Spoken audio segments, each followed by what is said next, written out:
আসসালামু আলাইকুম। ইরানের পরিস্থিতি নিয়ে আমরা আজকে কিছু আলাপ করব।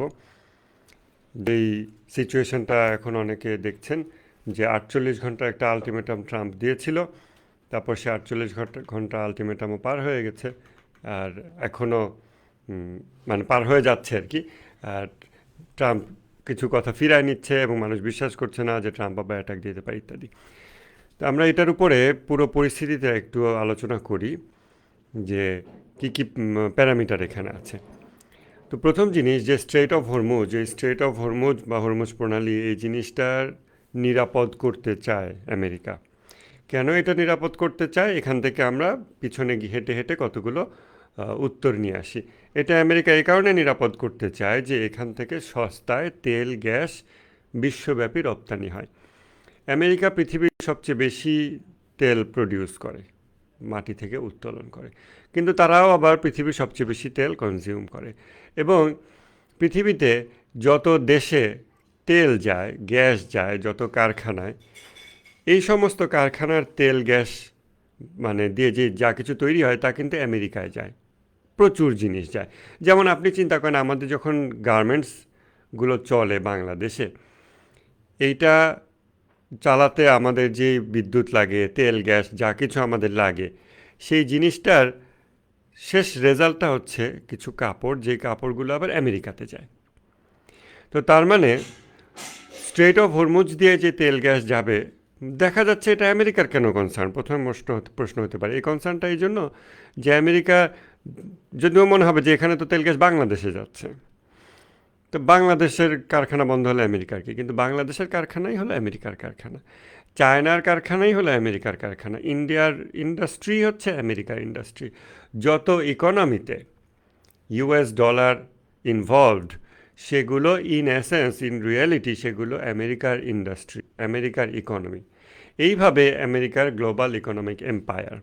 অতএব স্ট্রেট অফ হরমুজ দিয়ে যে বিশ্বের যত তেল গ্যাস সমুদ্রপথে পরিবহন হয়, তার যে 20 বা 30% এক একজন এক এক হিসাব দেয়, এটা যে হরমুজ প্রণালী দিয়ে যায় এবং সেগুলো যে জাপানে যায়, সাউথ কোরিয়াতে যায়, ইন্ডিয়াতে যায়, চায়নাতে যায়, বাংলাদেশে আসে, এরকম বিভিন্ন জায়গায় আসে।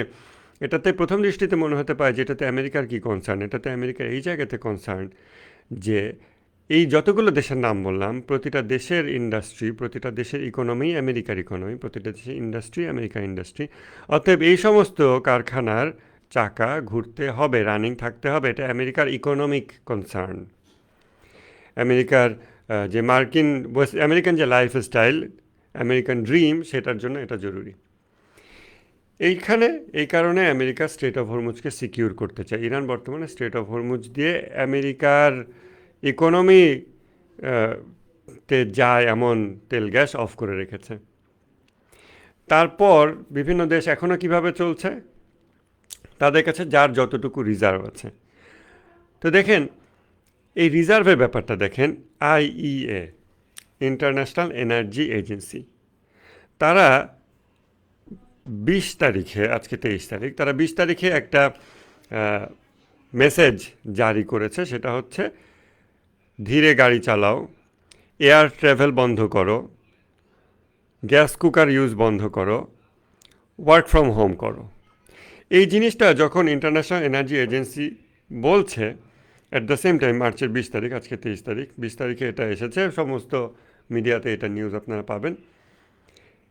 এটার সাথে সাথে ইন্টারন্যাশনাল এনার্জি এজেন্সি তারা তাদের স্ট্র্যাটেজিক রিজার্ভ, সেই রিজার্ভ থেকে তেল গ্যাস রিলিজ করছে। 400 মিলিয়ন ব্যারেল তেল তারা স্ট্র্যাটেজিক রিজার্ভ থেকে রিলিজ করছে, যেন বাংলাদেশের কারখানা চালু থাকে, ইয়েস, যেন জাপানের কারখানা চালু থাকে, হ্যাঁ, ভিয়েতনাম, থাইল্যান্ড, ইন্ডিয়া, এসব দেশের কারখানা চালু থাকে, হ্যাঁ। এই সমস্ত দেশের কারখানা চালু রাখা আমেরিকার কি নিড, কারণ এই সমস্ত কারখানা থ্রু ডলার মেকানিজম অ্যাকচুয়ালি আমেরিকার কারখানা। আমাদের গার্মেন্ট ইন্ডাস্ট্রি আমাদের না, এগুলো আমেরিকার। এইভাবে দেখলে আপনার বিষয়টা বুঝতে সহজ হবে যে যেই কারণে আমেরিকার এত কনসার্ন। আদারওয়াইজ আমেরিকার ভিতরে ইন্ডাস্ট্রি চালানোর জন্য আমেরিকার ইনাফ তেল আছে। আমেরিকা পৃথিবীর সবচেয়ে বেশি তেল উত্তোলনকারী এবং সবচেয়ে বেশি তেল কনজিউম করে এমন একটা দেশ। তো এই যে ইউএসের যে গ্লোবাল হেজেমনি, মার্কিন সাম্রাজ্যবাদ, এটা ডলারের মাধ্যমে বাস্তবায়িত হয়েছে।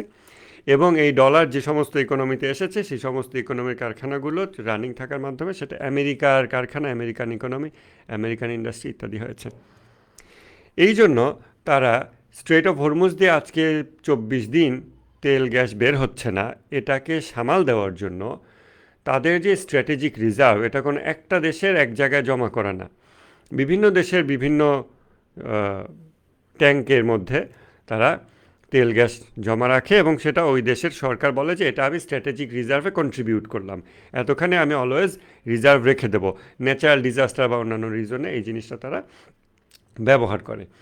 তো স্ট্র্যাটেজিক রিজার্ভ তারা রিলিজ করছে। At the same time work from home, তারপরে গাড়ি আসতে চালাও, এয়ার ট্রাভেল বন্ধ করো, এগুলো যে ডিরেক্টিভ দিচ্ছে, কোভিডের সময় যেভাবে করে আমরা হঠাৎ করে সারা দুনিয়াতে ওয়ার্ক ফ্রম হোম দেখলাম, এখন যেহেতু বিশ্বের সমস্ত দেশের ইকোনমি আমেরিকায় কন্ট্রোল করে, এই যে ইরান, রাশিয়া, চায়না এরকম কয়েকটা জায়গা বাদে, এই যে আমাদের ইউনুস সরকারের সময় ট্রাম্প যেটা করলো, কি যেন ট্যারিফ বসানো, এটাতে বাংলাদেশ এবং সমস্ত দেশ তখন আমেরিকার কাছে, ট্রাম্পের কাছে গিয়ে নতজানু হয়ে যে হুজুর আমাদের প্রোডাক্ট আপনাদের মার্কেটে বিক্রি করতে দেন, এর উপরে আর বেশি ট্যাক্স বসায়েন না, তাহলে আমরা কি বেচে খাবো।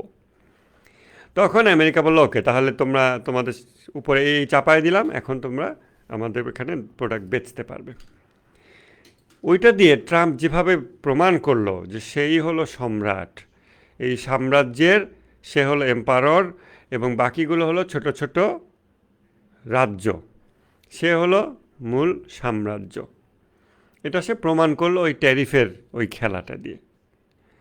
এখন এই যে স্ট্র্যাটেজিক রিজার্ভ তারা রিলিজ করছে, পাশাপাশি তেল গ্যাস ব্যবহার কমাতে বলছে, এটার জন্য কোভিড টাইমের মতো করে পসিবল যে আমেরিকার ডোনাল্ড ট্রাম্প অথবা তারা সাম অর্গানাইজেশন তারা একটা আদেশ দেবে এবং বিশ্বের সমস্ত দেশে আপনি কালকে থেকে দেখবেন work from home, just because ওই দেশের কারখানাগুলো যেন প্রায়োরিটাইজ হয়, রানিং থাকে, প্রয়োজনে বাংলাদেশের সবার ঘরে মাত্র 6 ঘন্টা বিদ্যুৎ দেবে, সবারকে ওয়ার্ক ফ্রম হোম করে দেবে, আজকে তারেক জিয়াকে ফোন দেওয়া হবে, কালকে তারেক জিয়া এটা ঘোষণা করে দেবে, তারপর বাংলাদেশে হঠাৎ সবাই ওয়ার্ক ফ্রম হোম, সারা দুনিয়ার সব জায়গাতে ওয়ার্ক ফ্রম হোম।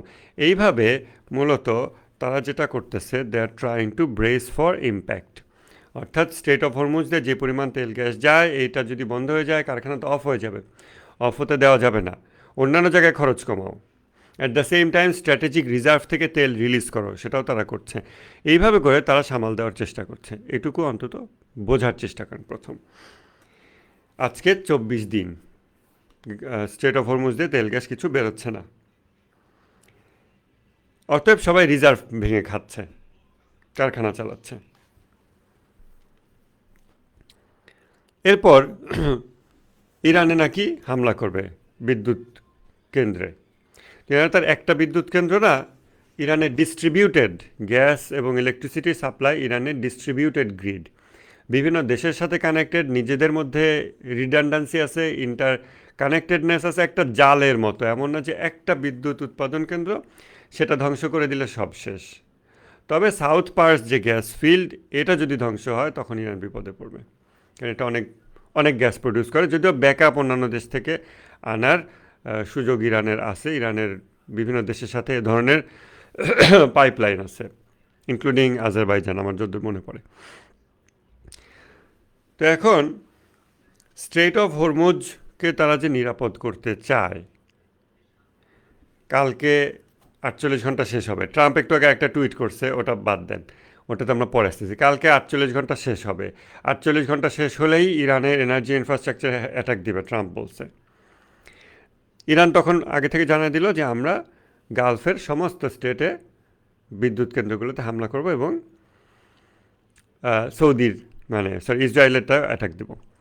তো এইভাবে যদি সবগুলো দেশের বিদ্যুৎ কেন্দ্রে হামলা হলো, তারপর কি?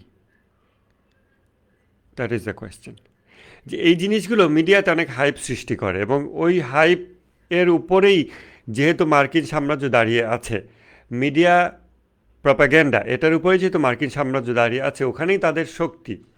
অতএব ওইটার উপরেই তারা বারবার রিলাই করে এবং বারবার তার প্রপাগেন্ডা মেকানিজমের দ্বারস্থ হয়, কারণ এর বাইরে অন্য কোথাও তাদের শক্তি নেই। তারা আবারও বিশ্ববাসীকে বোঝানোর চেষ্টা করতেছে একটা বিশাল ঘটনা ঘটতে যাচ্ছে, 48 ঘন্টার আলটিমেটাম, কাউন্টডাউন শুরু করো, আর এত ঘন্টা, আর এত ঘন্টা, ঘন্টা ঘন্টা news, podcast, talk show, Facebook post ভরে যাবে, সারা দুনিয়ার মানুষ আতঙ্কিত হয়ে থাকবে। তারপর 48 ঘন্টা পর ওকে আমেরিকা হামলা দিল, মনে করেন 48 ঘন্টা পর দিল। ট্রাম্প বলছে যদি আমরা দিব না, ইরানের সাথে আমাদের নেগোসিয়েশন হয়েছে, মিথ্যা কথা। ধরেন দিল, দেওয়ার পর কী হবে? স্ট্রেট অফ হরমুজ দিয়ে কি তেল যাতায়াত শুরু হবে? আমেরিকার তার বিশ্বব্যাপী মার্কিন সাম্রাজ্য টিকিয়ে রাখতে হলে স্ট্রেট অফ হরমুজ দিয়ে তেল নিরাপদে, তেল গ্যাস পৃথিবীর সমস্ত দেশে যাওয়া লাগবে। এটা হলো তাদের মূল দরকার। তারা কি চায়, ইরানকে কীভাবে ধ্বংস করতে চায়, মুসলমানদের কীভাবে ধ্বংস করতে চায়, তারা কাফের, তারা শত্রু, ইহুদিন আসারা, এটা আরেকটা জিনিস, ওটাও বাস্তব। কিন্তু তাদের নিজেদের স্বার্থে কী দরকার? তাদের নিজেদের স্বার্থে দরকার হইল স্ট্রেট অফ হরমুজ দিয়ে নিরাপদে তেল গ্যাস যাতায়াত করতে থাকবে, কোনো হামলা হবে না। দৈনিক 100টার উপরে ভেসেল এখান দিয়ে যেত। ইরানের বিদ্যুৎ কেন্দ্রে হামলা হলেই কি স্ট্রেট অফ হরমুজ নিরাপদ হয়ে যাবে? স্ট্রেট অফ হরমুজের নিরাপত্তাহীনতার কারণ কি? স্ট্রেট অফ হরমুজের নিরাপত্তাহীনতার কারণ হচ্ছে ইরান স্ট্রেট অফ হরমুজে বিভিন্ন ট্যাঙ্কারে অ্যাটাক দিচ্ছে, যেগুলো আমেরিকার স্বার্থ সার্ভ করে। ইরানের অনুমতি ছাড়া ওখান থেকে কাউকে যেতে দিচ্ছে না। ওকে, ইরানের নেভিকে তো আজকে 24 দিন ধরেই আমেরিকা হামলা করে ধ্বংস করে দিয়েছে, অবলিটারেটেড ট্রাম্পের ভাষায়। তারপরেও কেন স্ট্রেট অফ হরমুজ দিয়ে তেলের ট্যাঙ্কার যাচ্ছে না?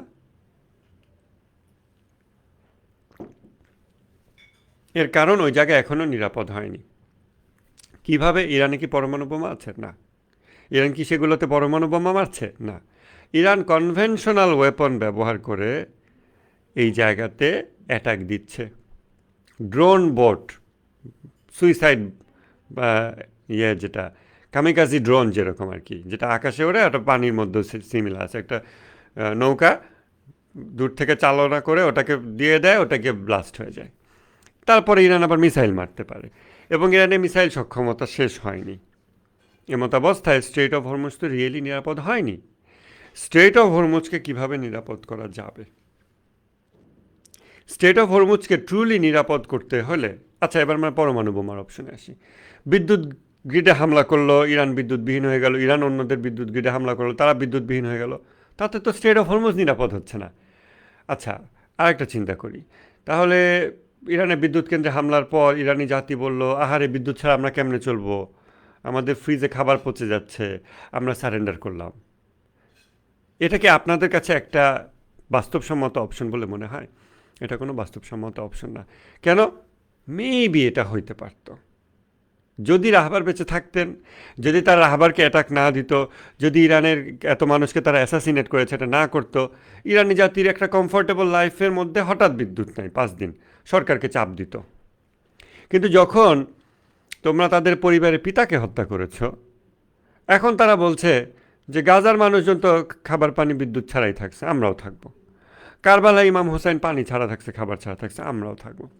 সো আমেরিকার যে শক অ্যান্ড অ্যাপ্রোচ, যে প্রথমেই ভয়ানক হামলা করে স্তম্ভিত করে দেবো শত্রুকে, ওই স্তম্ভিত হওয়ার অবস্থাটা পার করার পর আমেরিকার যারা শত্রু তারা তখন যদি উঠে দাঁড়াতে পারে, তারপর আমেরিকার হাতে আর কোনো কার্ড থাকে না যেটা দিয়ে সে আর ভয় দেখাবে।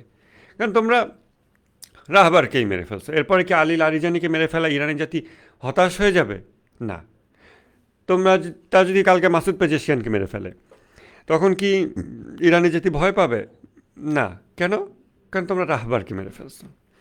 সবচেয়ে বড় আঘাত যেটা তোমাদের পক্ষে দেওয়া সম্ভব সেটা তোমরা দিয়ে ফেলছো। এখন যেগুলো দিচ্ছ, বিদ্যুৎ কেন্দ্রে হামলা করবো, অতএব ইরান তোমাকে থ্রেট দিলাম, তুমি এখনই স্ট্রেট অফ হরমুজকে ছেড়ে দাও, সে তো এটা করবে না, কারণ তুমি তাকে আগে বড় আঘাতটা করে ফেলছো। এর চেয়ে বড় আঘাত তোমার আর নাই। কেউ কেউ বলবেন পরমাণু বোমা এর থেকে বড় আঘাত। না, এটা একটা জাতির সারেন্ডারের জন্য সেই আঘাত না। এটা জাপানি জাতি না যারা সারেন্ডার করছিল, এটা ইরানি জাতি। সেটা আপনাদের কাছে বারবার প্রমাণ হচ্ছে, যারা 1979 সালে ইরানি ইসলামী বিপ্লব এবং তার প্রিভিয়াস 14 বছরের যে সংগ্রাম সেগুলোর ইতিহাস জানেন না এবং বিপ্লবের পরে 8 বছরের যুদ্ধের ইতিহাস জানেন না ইরান ইরাক, তারাও অন্তত এখন তো দেখতে পাচ্ছেন 12 দিনের যুদ্ধে, কাসেম সুলেমানের শাহাদাতের পর, এরপর 12 দিনের যুদ্ধে, তারপরে এই যে জুন মাস জানুয়ারি রায়টে, এবং এখন এই যে 24 দিন চলতেছে যুদ্ধের, এই যুদ্ধে ইরানি জাতি সারেন্ডার বলে যে জিনিসটা, এটা ইরানি জাতির মধ্যে সম্ভব না। অতএব কালকে যদি পরমাণু বোমা দিয়ে হামলা করে, যে এই জাতি কেন আমাদের স্টেট অফ হরমুজ ছেড়ে দিচ্ছে না, পরমাণু বোমা হামলা যদি হয়, এবারে নিউক অপশনটা আলোচনা করি। অনেকের কাছে এরকম মনে হয় যদি পরমাণু হামলা হয় তাই তো সব শেষ, তারপর সে ব্ল্যাঙ্ক, সে চোখে মুখে অন্ধকার দেখে, না পরমাণু বোমা হামলা হলেই চোখে মুখে অন্ধকার দেখার কিছু নাই। এবং যদি পাকিস্তান প্রসঙ্গ নিয়ে আসি, দেখেন যদি আমেরিকা সরাসরি পরমাণু হামলা করে, অথবা ইসরায়েলকে দিয়ে পরমাণু হামলা করায়, অথবা পাকিস্তানকে দিয়ে সৌদি ডিফেন্স প্যাক্ট এর সূত্র ধরে পাকিস্তানকে দিয়ে পরমাণু হামলা করায় ইরানের উপর, যেটা দিয়েই করুক না কেন, প্রত্যেকটারই নিজ নিজ কনসিকোয়েন্স আছে, যেটা দিয়েই করাক না কেন, যদি করে, ধরেন তেহরানে পরমাণু বোমা ফেললো, আপনার ওখানে 50 লাখ লোক মেরে ফেললো কয়েকটা বোমা ফেলে, তারপর স্টেট অফ হরমুজ নিরাপদ হয়ে যাবে? আরেকটা গুরুত্বপূর্ণ জিনিস হচ্ছে, এই গালফ স্টেটগুলো তারা যে তেল গ্যাস প্রডিউস করতেছে, এইটা তারা কিন্তু এখনও কারখানা অফ করে নাই, তাদের কারখানাগুলো কিন্তু রানিং আছে, স্ট্রেট অফ হরমুজ বন্ধ, তারা তেল গ্যাস উঠাচ্ছে, উঠায় ট্যাঙ্কারে জমা করতেছে, রিজার্ভ ট্যাঙ্কার নিজেদের নিজ নিজ দেশে, কিন্তু এগুলো তারা কোনো জাহাজে লোড করতে পারতেছে না, যে জাহাজে লোড করে অন্যান্য দেশে পাঠাবে। অতএব তাদের যে নিজস্ব যেই ট্যাঙ্ক আছে, উঠান মাটির নিচ থেকে উঠানো তেল জমা করা যে রিজার্ভ ট্যাঙ্কিগুলো আছে, ওইগুলো একটা নির্দিষ্ট ধারণ ক্ষমতা আছে, ওটা মাসের পর মাস ওটা উত্তোলন হতে পারে না।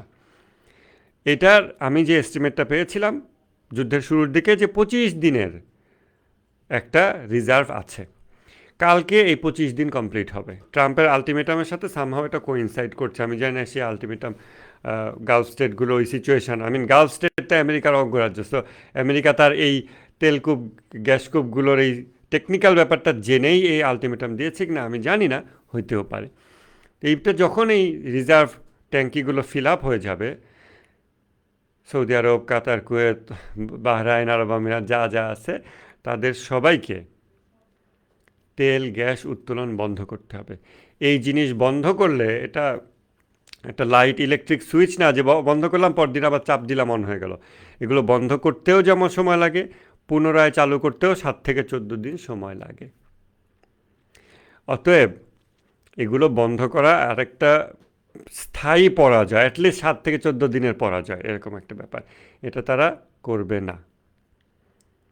অতএব এখন তাদের তেল গ্যাস ইমিডিয়েটলি কালকে জাহাজে লোড করতে হবে, তা না হলে এই কারখানা বন্ধ করে দিতে হবে। এটা ইরানের আর বোমা মারতে হবে না, মিসাইল মারতে হবে না, ড্রোন মারতে হবে না, ওরা অটোমেটিক প্রোডাকশন অফ করে দিয়ে বসে থাকবে।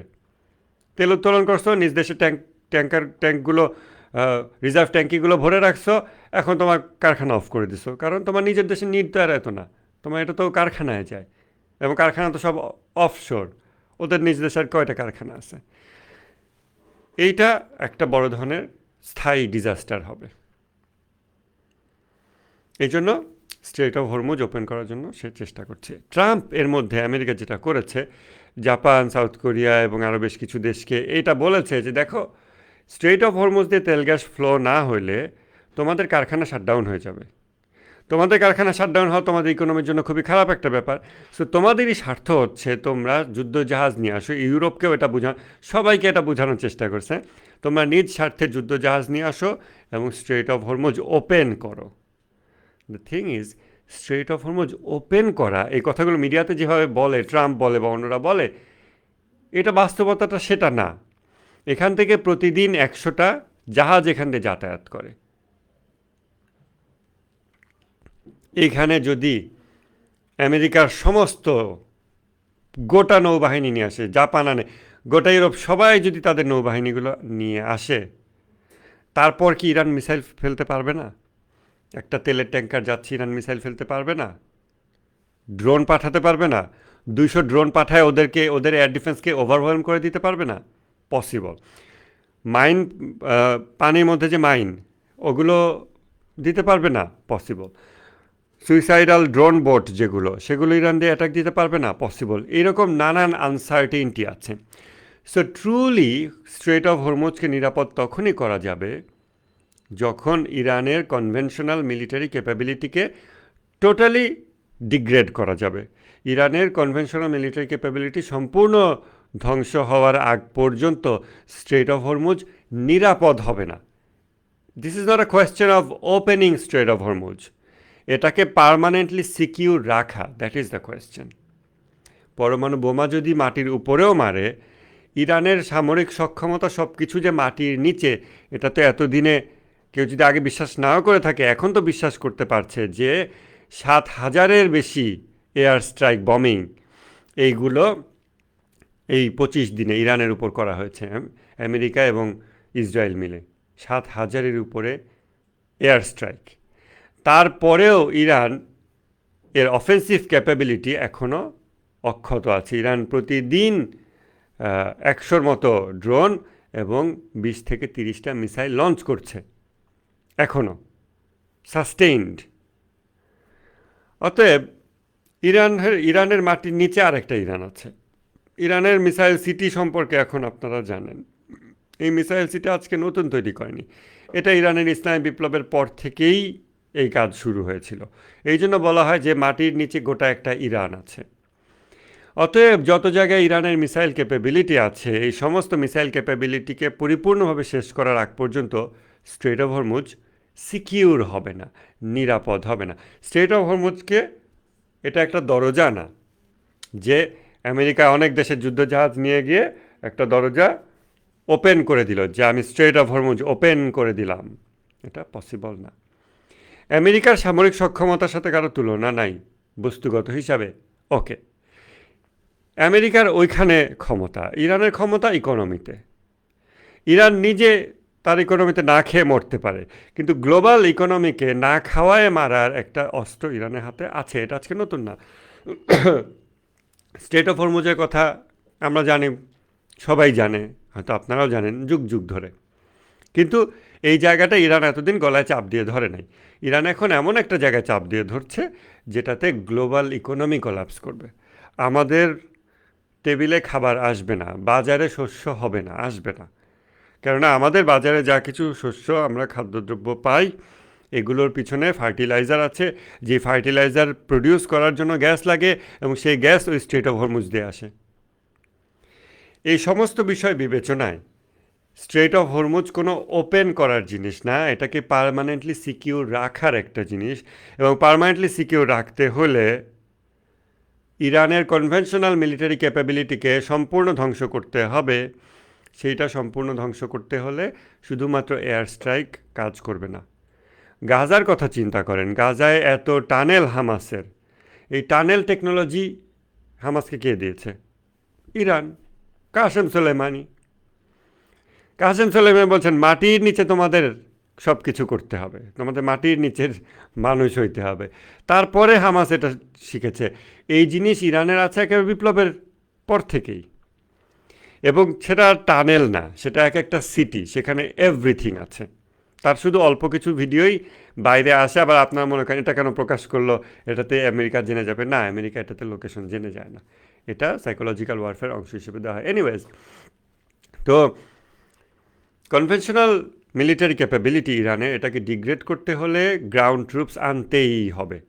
গ্রাউন্ড ট্রুপস না আনলে ইরানের যত মিসাইল সিটি, এই মিসাইল সিটিগুলোর মাটির নিচ থেকে হঠাৎ হঠাৎ ফুঁড়ে বের হয়ে একটা ট্রাক বের হয়, মিসাইল লঞ্চে বের হয়, মিসাইল মেরে আবার গায়েব হয়ে যায়। এই সমস্তগুলোকে, অর্থাৎ হামাসের টানেল ধ্বংস করার জন্য ইসরায়েলি পদাতিক বাহিনীকে যেই ভোগান্তি পোহাতে হয়েছে, এবং তারপরেও তার 100% টানেল ধ্বংস করতে পারেনি। এখনও মাটির নিচ থেকে হামাসা হুটহাট বের হয়ে আসে কোথা থেকে। 2 বছরের উপরেও তারা এখন এটা করতে পারেনি। ইরানের এটা তার থেকে কত গুণ বড়? শত শত গুণ বড়। বাংলাদেশের 13 গুণ হচ্ছে ইরানের ল্যান্ড, আর গাজা হচ্ছে ঢাকা শহরের সমান একটা জায়গা, 400 স্কোয়ার কিলোমিটার, অল্প একটু জায়গা। এখন এই বিবেচনায় স্ট্রেট অফ হরমুজকে ইরানি হামলা থেকে সিকিউর করতে হলে আপনার পদাতিক বাহিনী ইরানে পাঠায় এরিয়াল সাপোর্ট দিয়ে, আকাশ থেকে বমিং করবে, নিচে পদাতিক বাহিনী আগাবে যেন ইরান কাউন্টার কিছু করতে না পারে, এইভাবে করে একটা কঠিন এক যুদ্ধের মধ্য দিয়ে ইরানের মিলিটারিকে সম্পূর্ণ পরাজিত করতে হবে। তারপর স্ট্রেট অফ হরমুজ দিয়ে নিরাপদে তেল যেতে পারবে। না হলে কখন কোথা দিয়ে একটা ড্রোন, একটা মিসাইল চলে গেল, 10টা মিসাইল চলে গেল, ওদের এয়ার ডিফেন্স কয়েকটাকে শুট ডাউন করলো, কিন্তু একটা দুটা চলে গেল, জাহাজ শেষ, সমুদ্রের মধ্যে তেল পুড়তেছে, গ্যাস পুড়তেছে, এবং নাবিকরা যেতে রাজি হবে না, এই মেরিনার যারা, তবে আমার জীবনে আমি রিস্ক নেবো কেন? সো রিয়েলি এটাকে সিকিউর করা, এটা কিন্তু এত সহজ ব্যাপার না। ইরানের বিদ্যুৎ গ্রিডে হামলা করলে স্ট্রেট অফ হরমুজ কেমনে সিকিউর হয়? স্ট্রেট অফ হরমুজ সিকিউর আমেরিকার লাগবে, কারণ পৃথিবীর কারখানার চাকা যেগুলো ডলার মেকানিজমের মাধ্যমে মূলত আমেরিকার কারখানাতেই পরিণত হয়েছে, সেগুলো রানিং রাখতে হলে স্ট্রেট অফ হরমুজকে স্থায়ীভাবে নিরাপদ রাখতে হবে, এবং সেই জন্য ইরানে গ্রাউন্ড ট্রুপস নামাতেই হবে। গ্রাউন্ড ট্রুপস নামায় ইরানের সেনাবাহিনীকে স্থায়ীভাবে পরাজিত করতে হবে, তারপর স্ট্রেট অফ হরমুজ নিরাপদ করা যাবে। ওকে, 10 বছর, 5 বছর, যতদিন লাগে ততদিন। কিন্তু এই যতদিন লাগে ততদিন পর্যন্ত পৃথিবীর কারখানা চালু থাকবে কি না, এটা হলো প্রশ্ন। এখন যেই স্ট্র্যাটেজিক রিজার্ভ রিলিজ করছে ইন্টারন্যাশনাল এনার্জি এজেন্সি, এই স্ট্র্যাটেজিক রিজার্ভ রিলিজ করা ইরানের তেলের উপর নিষেধাজ্ঞা উঠায় নেওয়া ফর দ্য ফার্স্ট টাইম আমেরিকার, এবং রাশিয়ার তেল গ্যাসের উপর নিষেধাজ্ঞা উঠায় নেওয়া, এবং আমেরিকায় যে ইন্ডিয়াতে গ্যাস সাপ্লাই দিল, গ্যাস বহনকারী ট্যাঙ্কার 2 দিন আগে হচ্ছে এখানে করলো, ল্যান্ড মানে ঘাটে ভিড়ল, ইন্ডিয়ার কোথায় যেন নিউজ দেখলাম। সো আমেরিকা তার প্রোডাকশন বাড়াবে, বিভিন্ন জায়গায় এক্সপোর্ট করা শুরু করবে, রাশিয়ার উপর স্যাংশন উঠে দেবে, রাশিয়া প্রোডাকশন বাড়াবে, এক্সপোর্ট করা শুরু করবে, ইরানের উপর নিষেধাজ্ঞা উঠে দেবে, ইরানি তেল গ্যাস, কারণ যে কোনো মূল্যে হোক কারখানা চাকা একদিন বন্ধ করা যাবে না। কিছু কিছু কারখানা এমন যে একদিন শাটডাউন করলে ওটা চালু করতে 7 দিন লাগে। পৃথিবীতে এমন অনেক বড় বড় ইন্ডাস্ট্রি আছে। জার্মানির একটা বড় প্রতিষ্ঠান তো আছে যারা কেমিক্যালস বা এইসব জিনিস নিয়ে কাজ করে, তাদের ওখানে রাশিয়া থেকে ডিরেক্টলি গ্যাস এসে ওই ইন্ডাস্ট্রিতে যুক্ত হয়েছে, কোনো ন্যাশনাল গ্রিডের মধ্য দিয়ে না। তো ওইটা এইরকম, এরকম বড় বড় ইন্ডাস্ট্রি আছে। ইন্ডাস্ট্রিগুলো চালু রাখতে হলে কয়দিন সময় আমেরিকার হাতে আছে? সারা পৃথিবীর সবাইকে ওয়ার্ক ফ্রম হোম করো, তাহলে এনার্জি কম খরচ হবে, কারখানা চালু রাখো, আমেরিকা তেল গ্যাস বেচবে, রাশিয়া তেল গ্যাস বেচবে, এটা করবে ওটা করবে, আমেরিকা প্রোডাকশন বাড়াও। তাহলেও কি যেই সাপ্লাইটা সৌদি আরব, কাতার, কুয়েত, আমিরাত ইত্যাদি ইত্যাদি দিত, সেই সাপ্লাইকে টোটালি রিপ্লেস করা যাবে? টোটালি রিপ্লেস করা যাবে না। যদি না যায় তাহলে ইউএস ইকোনমি সংকুচিত হয়ে যাবে। আমি বলবো না কলাপস, সংকুচিত হয়ে যাবে। পৃথিবীর অনেক দেশে ইন্ডাস্ট্রি কলাপস করবে। ওই দেশগুলোর ইন্ডাস্ট্রি, যেমন আমাদের ইকোনমিতে সবচেয়ে বড় জিনিস কি? Garment industry. আর তারপর রেমিট্যান্স মিডল ইস্টের কান্ট্রিতে, সেগুলো আসলে মিডল ইস্ট কান্ট্রি না, ওগুলো আমেরিকার অঙ্গরাজ্য। তার ভিতরে বাইরে তার কোনো সার্বভৌম অস্তিত্ব নাই, সে তার অস্তিত্ব মার্কিন সাম্রাজ্যের সাথে বিলীন করে দিয়েছে। তাহলে আমাদের শ্রমিকরা আমেরিকার তেল গ্যাস কারখানায় কাজ করে, আমেরিকার ট্রাম্পের ইনভেস্টমেন্ট যে সমস্ত হাই রাইজে থাকে, হোটেলে থাকে, ওর বউয়ের ইনভেস্টমেন্ট থাকে, ওই সমস্ত হাই রাইজ তৈরি কনস্ট্রাকশনে আমাদের দেশের লোকেরা কাজ করে। সো আলটিমেটলি ইউএস ইকোনমির উপর আমরা dependent. Garment industry, US economy, আমরা ইউএস ইকোনমির উপর ডিপেন্ডেন্ট। যদি মধ্যপ্রাচ্যে বড় বড় হাই রাইজ কনস্ট্রাকশন অফ হয়ে যায়, লাক্সারিগুলো অফ হয়ে যায়, বাংলাদেশের গার্মেন্ট ইন্ডাস্ট্রি যদি সংকুচিত হতে হতে অনেকগুলো কারখানা বন্ধ হয়ে যায়, তখন আমরা হঠাৎ আবিষ্কার করব, যেটা আমরা অনেকেই জানি, যে আমাদের ইকোনমি আসলে ডলার কেন্দ্রিক এবং ডলারের উপর নির্ভরশীল। ডলার কেন্দ্রিক ইকোনমি সংকুচিত হলে আমরাও শেষ হয়ে যাই, আমাদের ইকোনমি নষ্ট হয়। আমাদের ইকোনমি নষ্ট হলে আমাদের পলিটিক্যাল স্টেবিলিটি নষ্ট হয়, আমাদের এখানে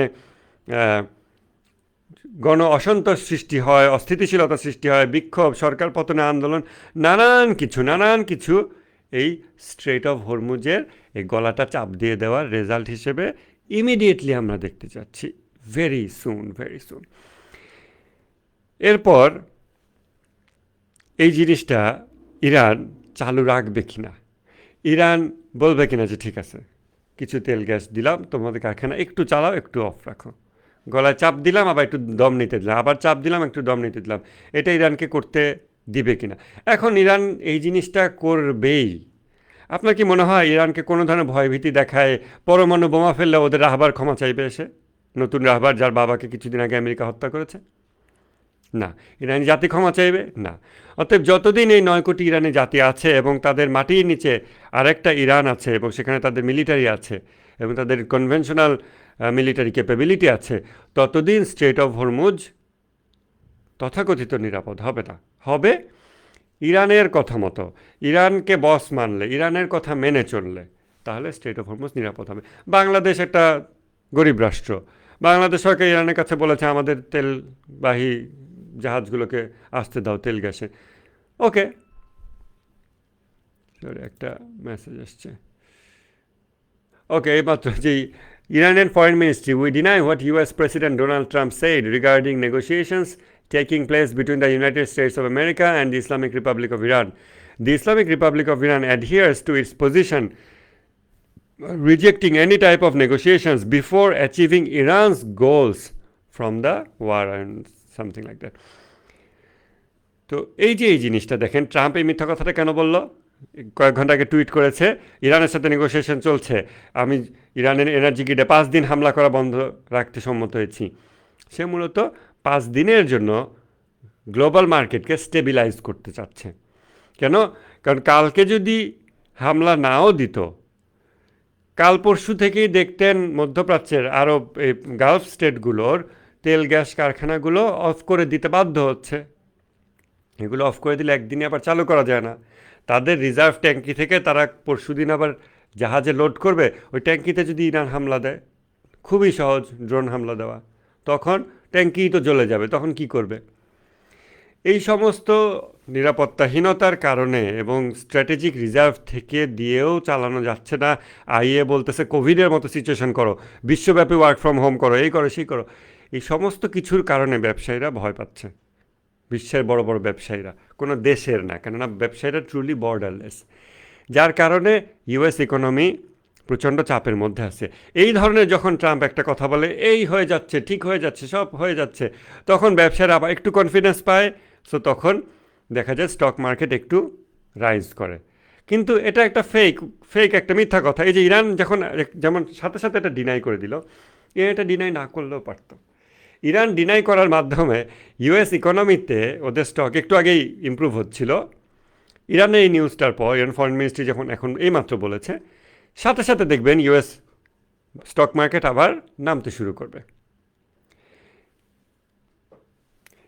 এখন আরেকটা জিনিস, সেটা হচ্ছে যে স্ট্রেট অফ হরমুজ ধরে নিরাপদ করলো, ইরানের কনভেনশনাল মিলিটারি ক্যাপাবিলিটি সব ধ্বংস করলো, ইরানে পরমাণু বোমা ফেললো, কয়েক লক্ষ লোক মারা গেল, পৃথিবী স্তম্ভিত হয়ে গেল। সাথে সাথে কি রাশিয়া এসে ইসরায়েলে মারবে? না। অনেকে মনে করবে যে এখন ইরান তাহলে একটা পরমাণু বোমা ফেলবে ইসরায়েলে। না, হয়তো ইরান সেটাও করবে না। অনেকে মনে করে তাহলে তো ইরানও পাল্টা পরমাণু বোমা ফেলবে, লাগলে 2 দিনে বানায় নিয়ে ফেলবে, এই ভয়ে হলেও তো ইরানে ওরা বোমা হামলা করবে না। পরমাণু বোমা হামলা দিয়ে কিছু আসে যায় না, ইট ডাজেন্ট অ্যাচিভ এনিথিং। পরমাণু বোমা হামলা করলো ইরানে, ইরান পাল্টা একটা হামলা করলো তেল আবিবে, সারা দুনিয়া সবাই বললো এই থামো থামো থামো, সবাই থেমে গেল। স্ট্রেট অফ হরমুজ কি নিরাপদ হইল? বাংলাদেশের গার্মেন্ট ইন্ডাস্ট্রি কি চালু থাকলো? পৃথিবীর কেমিক্যাল প্রোডাকশন, ফার্মাসিউটিক্যালস, ওষুধ, এটা ওটা, সার, যেই সার আমাদের এখানে, আমাদের হয়তো একটা সারের রিজার্ভ আছে বাংলাদেশে, 4 মাস পর ওগুলো শেষ। তারপর তখন কি আমাদের কারখানা, আমাদের ক্ষেত খামার চলছে, আমাদের কৃষি প্রোডাকশন হচ্ছে, আমরা খাবার পাচ্ছি? না। দুর্ভিক্ষ কি ঠেকাতে পারছি? না। এগুলো হলো বাস্তব সমস্যা। নাকি আপনাদের মনে হয় যে আমেরিকা ইরানে নিউক ফেললে বা পাকিস্তান ফেললে বা ইসরায়েল ফেললে বিশ্বের অন্যান্য পরমাণু শক্তিধর দেশ সবাই বলবে এবার আমরা সবাই পরমাণু বোমাদের যুদ্ধ করব, করে করে সবাই ধ্বংস হয়ে যাব, পাগল হয়ে যাব? না, সেটা না। ফর দ্য ফার্স্ট টাইম পরমাণু বোমা আমেরিকা ব্যবহার করেছিল হিরোশিমা নাগাসাকিতে, এবং যার দ্বারা সে পলিটিক্যাল গেইন পেয়েছিল। সেই পলিটিক্যাল গেইন ইরানে সম্ভব না, এটা আমরা চোখে দেখতে পাচ্ছি। কিন্তু যেহেতু ট্রাম্প এবং নেতানিয়াহু এবং এরা যেহেতু কাফেরদের বুদ্ধি কিছু কিছু ক্ষেত্রে খুবই কম, অন্ধকারাচ্ছন্ন, এবং শেখ হাসিনা যেমন যতই বড় নেত্রী হোক তার শেষ সময় এসে তার যেমন মাথা নষ্ট হয়ে গিয়েছিল, যেটা আমাদের ফুটপাথের একটা সাধারণ কাপড় ব্যবসায়ী সেও যেই বাস্তবতাটা দেখতে পাচ্ছিল, হাসিনা সেটা দেখতে পাচ্ছিল না, সে পাগল হয়ে গিয়েছিল, সে হেলিকপ্টার থেকে ব্রাশ ফায়ার করে মানুষ মারতে শুরু করেছিল, কোনো কিছুই তার ক্ষমতা টিকাইতে পারে নাই। যদিও ব্রাশ ফায়ার করে মানুষ মারাটা খুবই হৃদয় বেদারক ব্যাপার ছিল, পরমাণু বোমা দিয়ে যদি মেরেও ফেলে, কারণ তারা দেখেছে তাদের কাছে এটা প্রমাণিত জিনিস যে আমরা আগে পরমাণু অস্ত্র সর্বশেষ প্রয়োগ করে আমরা আমাদের সাম্রাজ্য টিকিয়েছি, সাম্রাজ্য প্রতিষ্ঠা করেছি। তো ইরানের ক্ষেত্রে এটা ট্রাই করে দেখি, তারা লাস্ট এটা করতে পারে, ইটস পসিবল। আপনার আমার ক্যালকুলেশনে মনে হচ্ছে এটা লজিক্যাল না, কিন্তু শেখ হাসিনা কি ব্রাশ ফায়ার করাটা লজিক্যাল কোনো ডিসিশন ছিল? বাচ্চাদেরকে মেরে ফেলা কোনো লজিক্যাল ডিসিশন ছিল? ওটা দ্বারা কি ক্ষমতা টিকানো যেত? আমি অবশ্যই বলবো যে না, এটা লজিক্যাল ডিসিশন ছিল না। লজিক্যাল ডিসিশন ছিল এই ছেলেদের দাবি মেনে নেওয়া, বৈষম্য বিরোধী, কোটা, ওকে সব দাবি মেনে নিচ্ছি, শুরুতেই মেনে নেওয়া, পরে মেনে নেওয়া, আলোচনা করা, এটা আসলে নানান রকম পলিটিক্যাল কলা কৌশল ছিল যার মাধ্যমে এটা করা যেত। কিন্তু জুলাই বিপ্লবের পিছনে নেতৃবৃন্দ তারা এটা জানতেন যে স্বৈরাচারের মাইন্ডসেট কি, সে এই ধরনের নেগোসিয়েশনে কখনো আসে না, সে সবসময় শক্তি প্রয়োগ করে। অতএব Trump is experiencing the Hasina moment right now. Hasina পতনের সময় তার যে অবস্থা হয়েছিল, তার চিন্তা এগুলো সেটা সে এক্সপিরিয়েন্স করছে। আমেরিকার যত তেল গ্যাস ব্যবসায়ী আছে তাদের সাথে কয়েকদিন আগে ট্রাম্পের মিটিং হয়েছে, ভাইস প্রেসিডেন্টকে দিয়ে মিটিং করিয়েছে, এবং সেইখানে ওটা আমি ফেসবুকে পোস্ট দিয়েছিলাম, ওই যে জুলাই বিপ্লব চলাকালীন শেখ হাসিনা যেমন সব ব্যবসায়ীদেরকে নিয়ে মিটিং করলো, ব্যবসায়ীরা তাকে কনফিডেন্স দিল, নেট বন্ধ রাখেন, সব বন্ধ রাখেন, দেশ ঠিক থাকলে আমরা ব্যবসা করতে পারবো। ওইভাবেও এই ব্যবসায়ীদেরকে নিয়ে তারা কনফিডেন্স নেওয়ার চেষ্টা করছে। ইট ওয়ন্ট ডু, এতে কাজ হবে না। আমি ভেবেছিলাম ইনিশিয়ালি যে মার্কিন সাম্রাজ্য পতনে 10 বছর লাগবে, এখন তো মনে হচ্ছে যে ট্রাম্পের মরণ কাছাইছে, ও 10 মাস পর্যন্ত ধৈর্য ধারণ করতে পারবে না। যার মাথা ঠান্ডা কন্ট্রোল সেই করে, ট্রাম্পের মাথা গরম, এবং সেই ফেক কথাবার্তা বলে মার্কেটকে একটু স্টেবিলাইজ করার চেষ্টা করছে। মার্কেট স্টেবিলাইজ করা, স্টক মার্কেট যেটা ইটসেলফ একটা ফেক, একটা বাজে জিনিস, যেগুলো দিয়ে ওরা ওদের ইকোনমি মেট্রিক হিসেবে ব্যবহার করে এবং ইকোনমিকে মাপে, সেই স্টক মার্কেট, শেয়ার মার্কেট, সেই জিনিসটার ফ্লাকচুয়েশন দিয়ে কিছু আসা যায় না। দিন শেষে আপনার কারখানায় তেল গ্যাস ঢুকছে কিনা, কারখানার চাকা রানিং আছে কিনা, এটা মোস্ট ইম্পর্ট্যান্ট কোয়েশ্চেন। সেই জায়গায় স্ট্রেট অফ হরমুজ, মাটির উপরে বোমা ফেলো নিউক্লিয়ার, মাটির নিচ থেকে মিসাইল বের হয়ে, ড্রোন বের হয়ে হয়ে স্ট্রেট অফ হরমুজ দিয়ে যত তেল গ্যাস যাবে ওগুলোর উপর হামলা হবে, কি করতে পারবা? চেকমেট, দাবা খেলার চেকমেট, কি করতে পারবা? অতএব এই জায়গাতে ইরান ট্রুলি এমন একটা অবস্থায় এসেছে, আপনাদের মনে হবে এটা কি আজকে নতুন? না, এটা নতুন না। স্ট্রেট অফ হরমুজ ইরানের হাতে প্রথম থেকেই ছিল। ইরান কেনই অস্ত্র প্রয়োগ করেনি, সেইটার উইজডম যদি আমি এখন এই লাইভে ব্যাখ্যা করতে চাই, অনেকের ভালো লাগবে না, কারণ বেলায়েতে ফকির কথা বলবো, আমি মুস্তাজাফদের সরকারের কথা বলবো, আমি স্পিরিচুয়াল রেভলিউশনের কথা বলবো, কেন ইরান বিশ্ব মানবতাকে জাগ্রত করে নিয়ে তারপর সে তার সামরিক শক্তি প্রয়োগ করছে। এই সামরিক শক্তি গতকাল তৈরি হয়েছে? এটা তাদের বহুদিন আগে থেকেই ছিল। তাহলে আজকে এই সামরিক শক্তি কেন আজকে দেখাচ্ছে? গ্লোবাল সাপোর্ট, মানুষের বিশ্ব মানবতার যেই চোখ, এই চোখের ছানি অনেক উঠে গিয়েছে, যার ফলে তারা হক বাতিল অনেক বেশি চিনতে পারছে। ইরানের মিলিটারি ক্যাপাবিলিটি এখন বাস্তবায়িত হলে ইরান বিশ্ব মানবতাকে সাথে নিয়ে আগাতে পারবে। ইরানে অন্য ভিশন আছে। আপনারা আলী লারিজানিকে ফিলোসফার হিসেবে এখন জানছেন, তার থেকে বড় ফিলোসফার ছিলেন খামেনি, এবং তার থেকে বড় ফিলোসফার ছিলেন খোমেনি, এবং আরও তাদের থেকে বড় বড় ফিলোসফার হয়তো এখনও বেঁচে আছে, আমরা যাদেরকে চিনি না, জানি না। সো এই মানুষদের যে ভিশন, রাষ্ট্র নিয়ে, দেশ নিয়ে, বিশ্ব মানবতাকে নিয়ে, সেই ভিশনগুলো আমি যদি বলি আপনাদের কাছে মনে হবে ইরানের দালাল, সে বাকওয়াজ করছে, but you guys will come to know about it. আপনারা একদিন এগুলো জানবেন। আপনাদের সকল জিও পলিটিক্যাল অ্যানালিস্ট যাদের লেখা আপনারা পড়েন, যাদের ভিডিও দেখেন, তারা একদিন বাধ্য হয়ে সেই কথাগুলো আলোচনা করবে যেগুলো আমরা যুগ যুগ ধরে বলছি এবং লিখে আসছি। এনিওয়েজ, আপনারা যদি জানতে পারেন, অনুধাবন করতে পারেন, ইরানি দালালের মুখ থেকে না শুনে নিউট্রাল নিরপেক্ষ মানুষের কাছ থেকে শুনে যদি আপনাদের কাছে গ্রহণযোগ্য হয়, আলহামদুলিল্লাহ, come to the reality, we welcome you, we wait for you.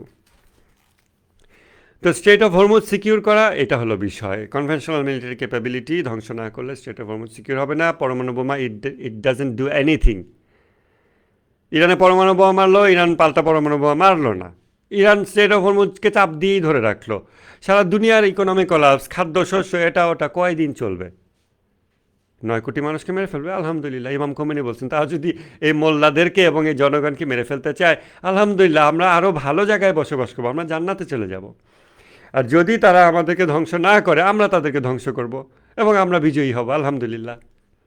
Both wedge আলহামদুলিল্লাহ। হয় তারা আমাদের ধ্বংস করবে, নাহলে আমরা তাদের ধ্বংস করব। আমরা তাদের ধ্বংস করলে আমরা বিজয়ী, তারা আমাদের ধ্বংস করলেও আমরা বিজয়, আমরা তো জান্নাতে চলে যাবো, আরও ভালো জায়গায় থাকবো। এখন জিও পলিটিক্যাল অ্যানালিসিসের মধ্যে ইসলামের কথা আনলে হবে না, তাহলে একটা বায়াসড আবেগী কথা। আমাদের প্র্যাগম্যাটিক রিয়ালিস্টিক হইতে হবে। তো যারা ইমোশনকে বাদ দিয়ে কথা বলে তারা আসলে real emotional in that sense. So ওই ফাইটে আমি যেতে চাচ্ছি না। You guys will come to know when the time comes, you guys will come to know. Strait of Hormuz secure করা ভার্সেস গ্যাস এবং তেলের প্রোডাকশান থাকা আর একটা বিষয় খেয়াল করেন। সো সাধারণত যখন এই সমস্ত লেখা আপনারা পড়েন, ফেসবুকে পড়েন, দেখেন, টক শো এগুলো শোনেন, আপনার মনে হয় পরমাণু বোমা হলে কী হবে, অ্যাড্রিনালিন হ্রাস হয় মাথার মধ্যে, তখন আপনার অন্যান্য জিনিস দেখেন না। পরমাণু বোমা মারলে কিছুই আসবে যাবে না, স্ট্রেট অফ হরমুজ বন্ধ থাকবে। ওখানে পরমাণু বোমা মারলে বাংলাদেশের কি? আমাদের গার্মেন্টসের, আমাদের দেশে তেল গ্যাস রানিং থাকতে হবে, সেই জন্য স্ট্রেট অফ হরমুজ নিরাপদ থাকতে হবে। ইরানে মাটির উপর পরমাণু বোমা ফেলছে, মাটির নিচ থেকে মিসাইল এবং ড্রোন এসে স্ট্রেট অফ হরমুজকে অনিরাপদ করে তুলেছে। সো ওখান থেকে তেল গ্যাস আসবে না। আর যদি ইরান দেখে যে আমাদের কনভেনশনাল মিলিটারি ক্যাপাবিলিটি ওরা ধ্বংস করে দিতে যাচ্ছে, যদি এটা দেখে, কমেন্টে একজন লিখছেন, ভাই your face shines today a lot. I don't know Y. কি আমার মনে হচ্ছে আমি বিজয়ী হয়ে যাচ্ছে এই জন্য? I don't know. এটা মনে হয় তেল এর কারণে, স্কিনে। যাই হোক, এই তেলের জন্য আর এখন আমেরিকা আসবে না। তো ইউ গট মি ডিস্ট্র্যাক্টেড। যেটা বলছিলাম যে ইরান যদি দেখে যে স্ট্রেট অফ হরমুজ ওরা কন্ট্রোলে নিয়ে নিচ্ছে, সিকিউর করে ফেলতে যাচ্ছে, আমি আর পারবো না, তাহলে আমি শেষ। ওকে, তারপরে স্ট্রেট অফ হরমুজ নিরাপদ হয়ে গেল, পৃথিবী আবার সুখে শান্তিতে মার্কিন সাম্রাজ্যের অধীনে বসবাস করতে লাগলো। না, that's not possible, not Gaana happen. কেন? ইরান যদি দেখে আমি মরতে বসছি পারস্য উপসাগরে এবং আরও যত জায়গায় যত তেল গ্যাস এর ক্ষেত্র আছে, সবগুলো ইরান 2 ঘন্টা লাগবে না, ইরান জ্বালায় দিয়ে শেষ করে দিয়ে এরপর মরবে। 2 ঘন্টাও লাগবে না ইরানের।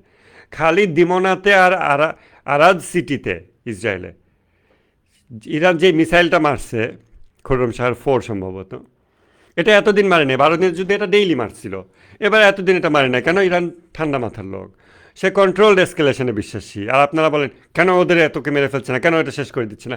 ইরান ওই দিন মেরে দিয়ে দেখিয়েছে, ইরানের হাতে এগুলো আছে। সো আপনার আমার ফেসবুক পোস্টের জবাব দেওয়ার জন্য তার ইরান মিসাইল তার মিলিটারি স্ট্র্যাটেজি চেঞ্জ করবে না? তাদের খুব সুন্দর স্ট্র্যাটেজি আছে, যেই স্ট্র্যাটেজি স্পিরিচুয়ালিটি না বোঝা, খোমেনির চিন্তা জগতের বিষয় না বোঝা জিওপলিটিক্যাল অ্যানালিস্ট, গডলেস এইথিয়েস্ট, অ্যাগনস্টিক অ্যানালিস্টরা এগুলো বুঝতে সক্ষম নয়। তারা কখনোই এগুলো বুঝতে পারবে না। যেটা আমরা খামেনির মুরিদ, আমরা যেটা 1 সেকেন্ডে বুঝে ফেলি, সেটা এই সমস্ত লোকেরা বুঝতে সক্ষম না। তাদের ব্রেইনের একটা অংশ অফ করা আছে, যে জন্য তারা ওই বিষয়গুলো বুঝতে সক্ষম হয় না। এটা আপনারা অনেকে বুঝতে পারছেন, যারা দীর্ঘদিন আমার ক্লাস করেছেন বা বিভিন্ন লেকচার শুনেছেন, আপনাদের এটা বুঝতে পারার কথা। সো ইরান যদি দেখে যে আমি স্ট্রেট অফ হরমুজের কন্ট্রোল লুজ করছি, ইরান তখন যেটা করবে, সমস্ত তেল গ্যাস ক্ষেত্র জ্বালায় দেবে। সেটার জন্য ইরানের বিদ্যুৎ গ্রিডে আগে হামলা হওয়ার দরকার নেই, ইরানের সাউথ পার্স গ্যাস ফিল্ডে সেকেন্ড অ্যাটাক হওয়ার দরকার নেই। ইরান যদি দেখে I am about to lose control over straight of Hormuz, তাহলে স্ট্রেট অফ হরমুজ ওপেন হবে, কিন্তু এখান থেকে তেল গ্যাস যাওয়ার জাহাজ যাতায়াত করতে পারবে, কিন্তু তেল গ্যাস উত্তোলনের কোনো জায়গা থাকবে না, সব জ্বালায় দেব। And they can do it, they have that military capability. এবং আপনারা নিশ্চয়ই এখন বুঝতে পারছেন যে আর সব কিছু হলেও ইরান নিশ্চয়ই এই মিলিটারি ক্যাপাবিলিটিটুকু, ওই সমস্ত তেল গ্যাসগুলো ক্ষেত্রগুলো ধ্বংস করার পরিমাণ মিলিটারি ক্যাপাবিলিটি ইরান কখনোই ব্যবহার করবে না। ওটাকে লাস্ট রিসোর্ট হিসেবে অলওয়েজ রিজার্ভ রাখবে। নিশ্চয়ই তারা সেই রিজার্ভ এখনও রেখে দিয়েছে। লাস্ট অপশন হচ্ছে এগুলো শেষ করে দাও, এগুলো শেষ করে দিলে স্ট্রেট অফ হরমুজ ওপেন, তোমরা এখানে যাতায়াত করো, সাঁতার কাটো, সমস্যা নাই, কিন্তু বিশ্ব অর্থনীতির চাকা বন্ধ হয়ে যাবে। এবং গ্লোবাল সাপ্লাই চেইন এত বেশি কমপ্লিকেটেড যে আপনার মনে হবে ঠিক আছে বাংলাদেশে একটা কারখানা বন্ধ হয়েছে, জার্মানিতে একটা, জাপানে একটা, চায়নাতে 2টা বন্ধ হয়েছে, তাতে কী হয়েছে, বাকি সবাই চলবে।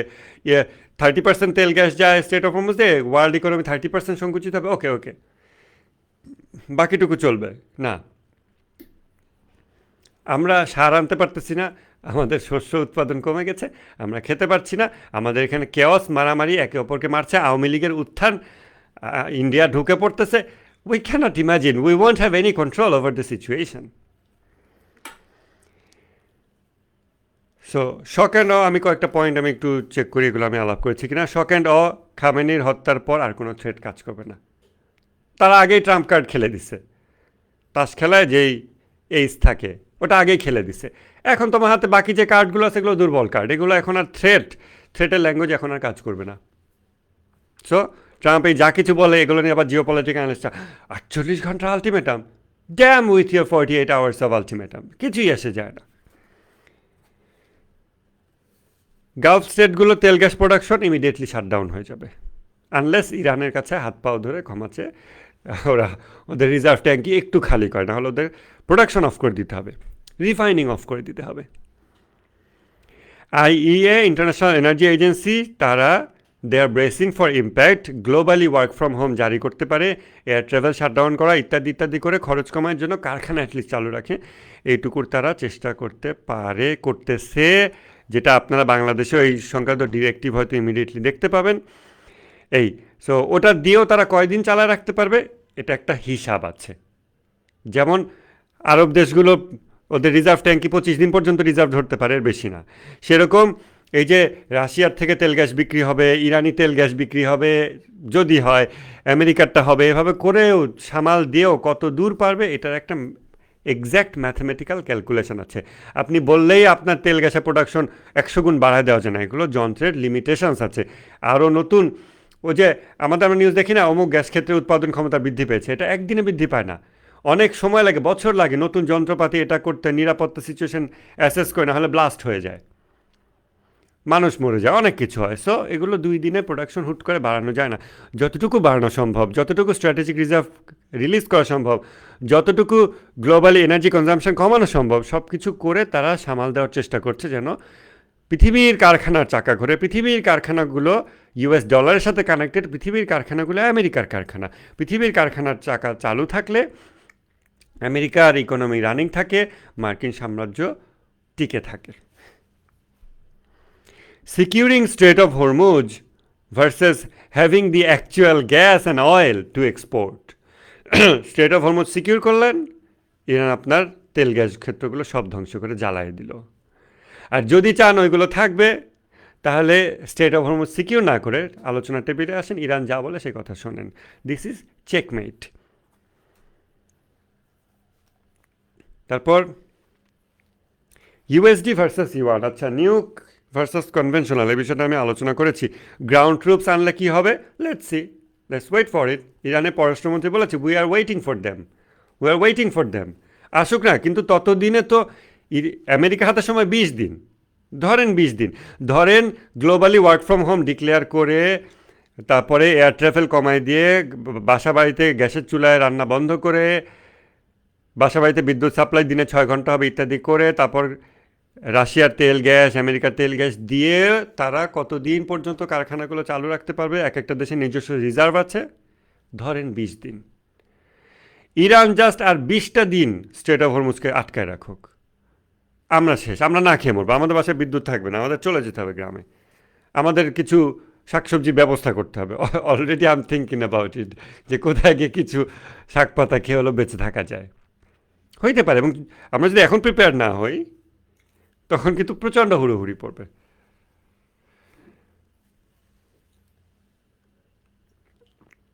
আমেরিকা ট্রুপস পাঠাক, 10 বছর ইরানে যুদ্ধ করে ইরানকে পরাজিত করুক, ততদিনে পৃথিবীর মানুষ গরুর গাড়িতে চড়বে এবং হাত পাখার বাতাস খাবে।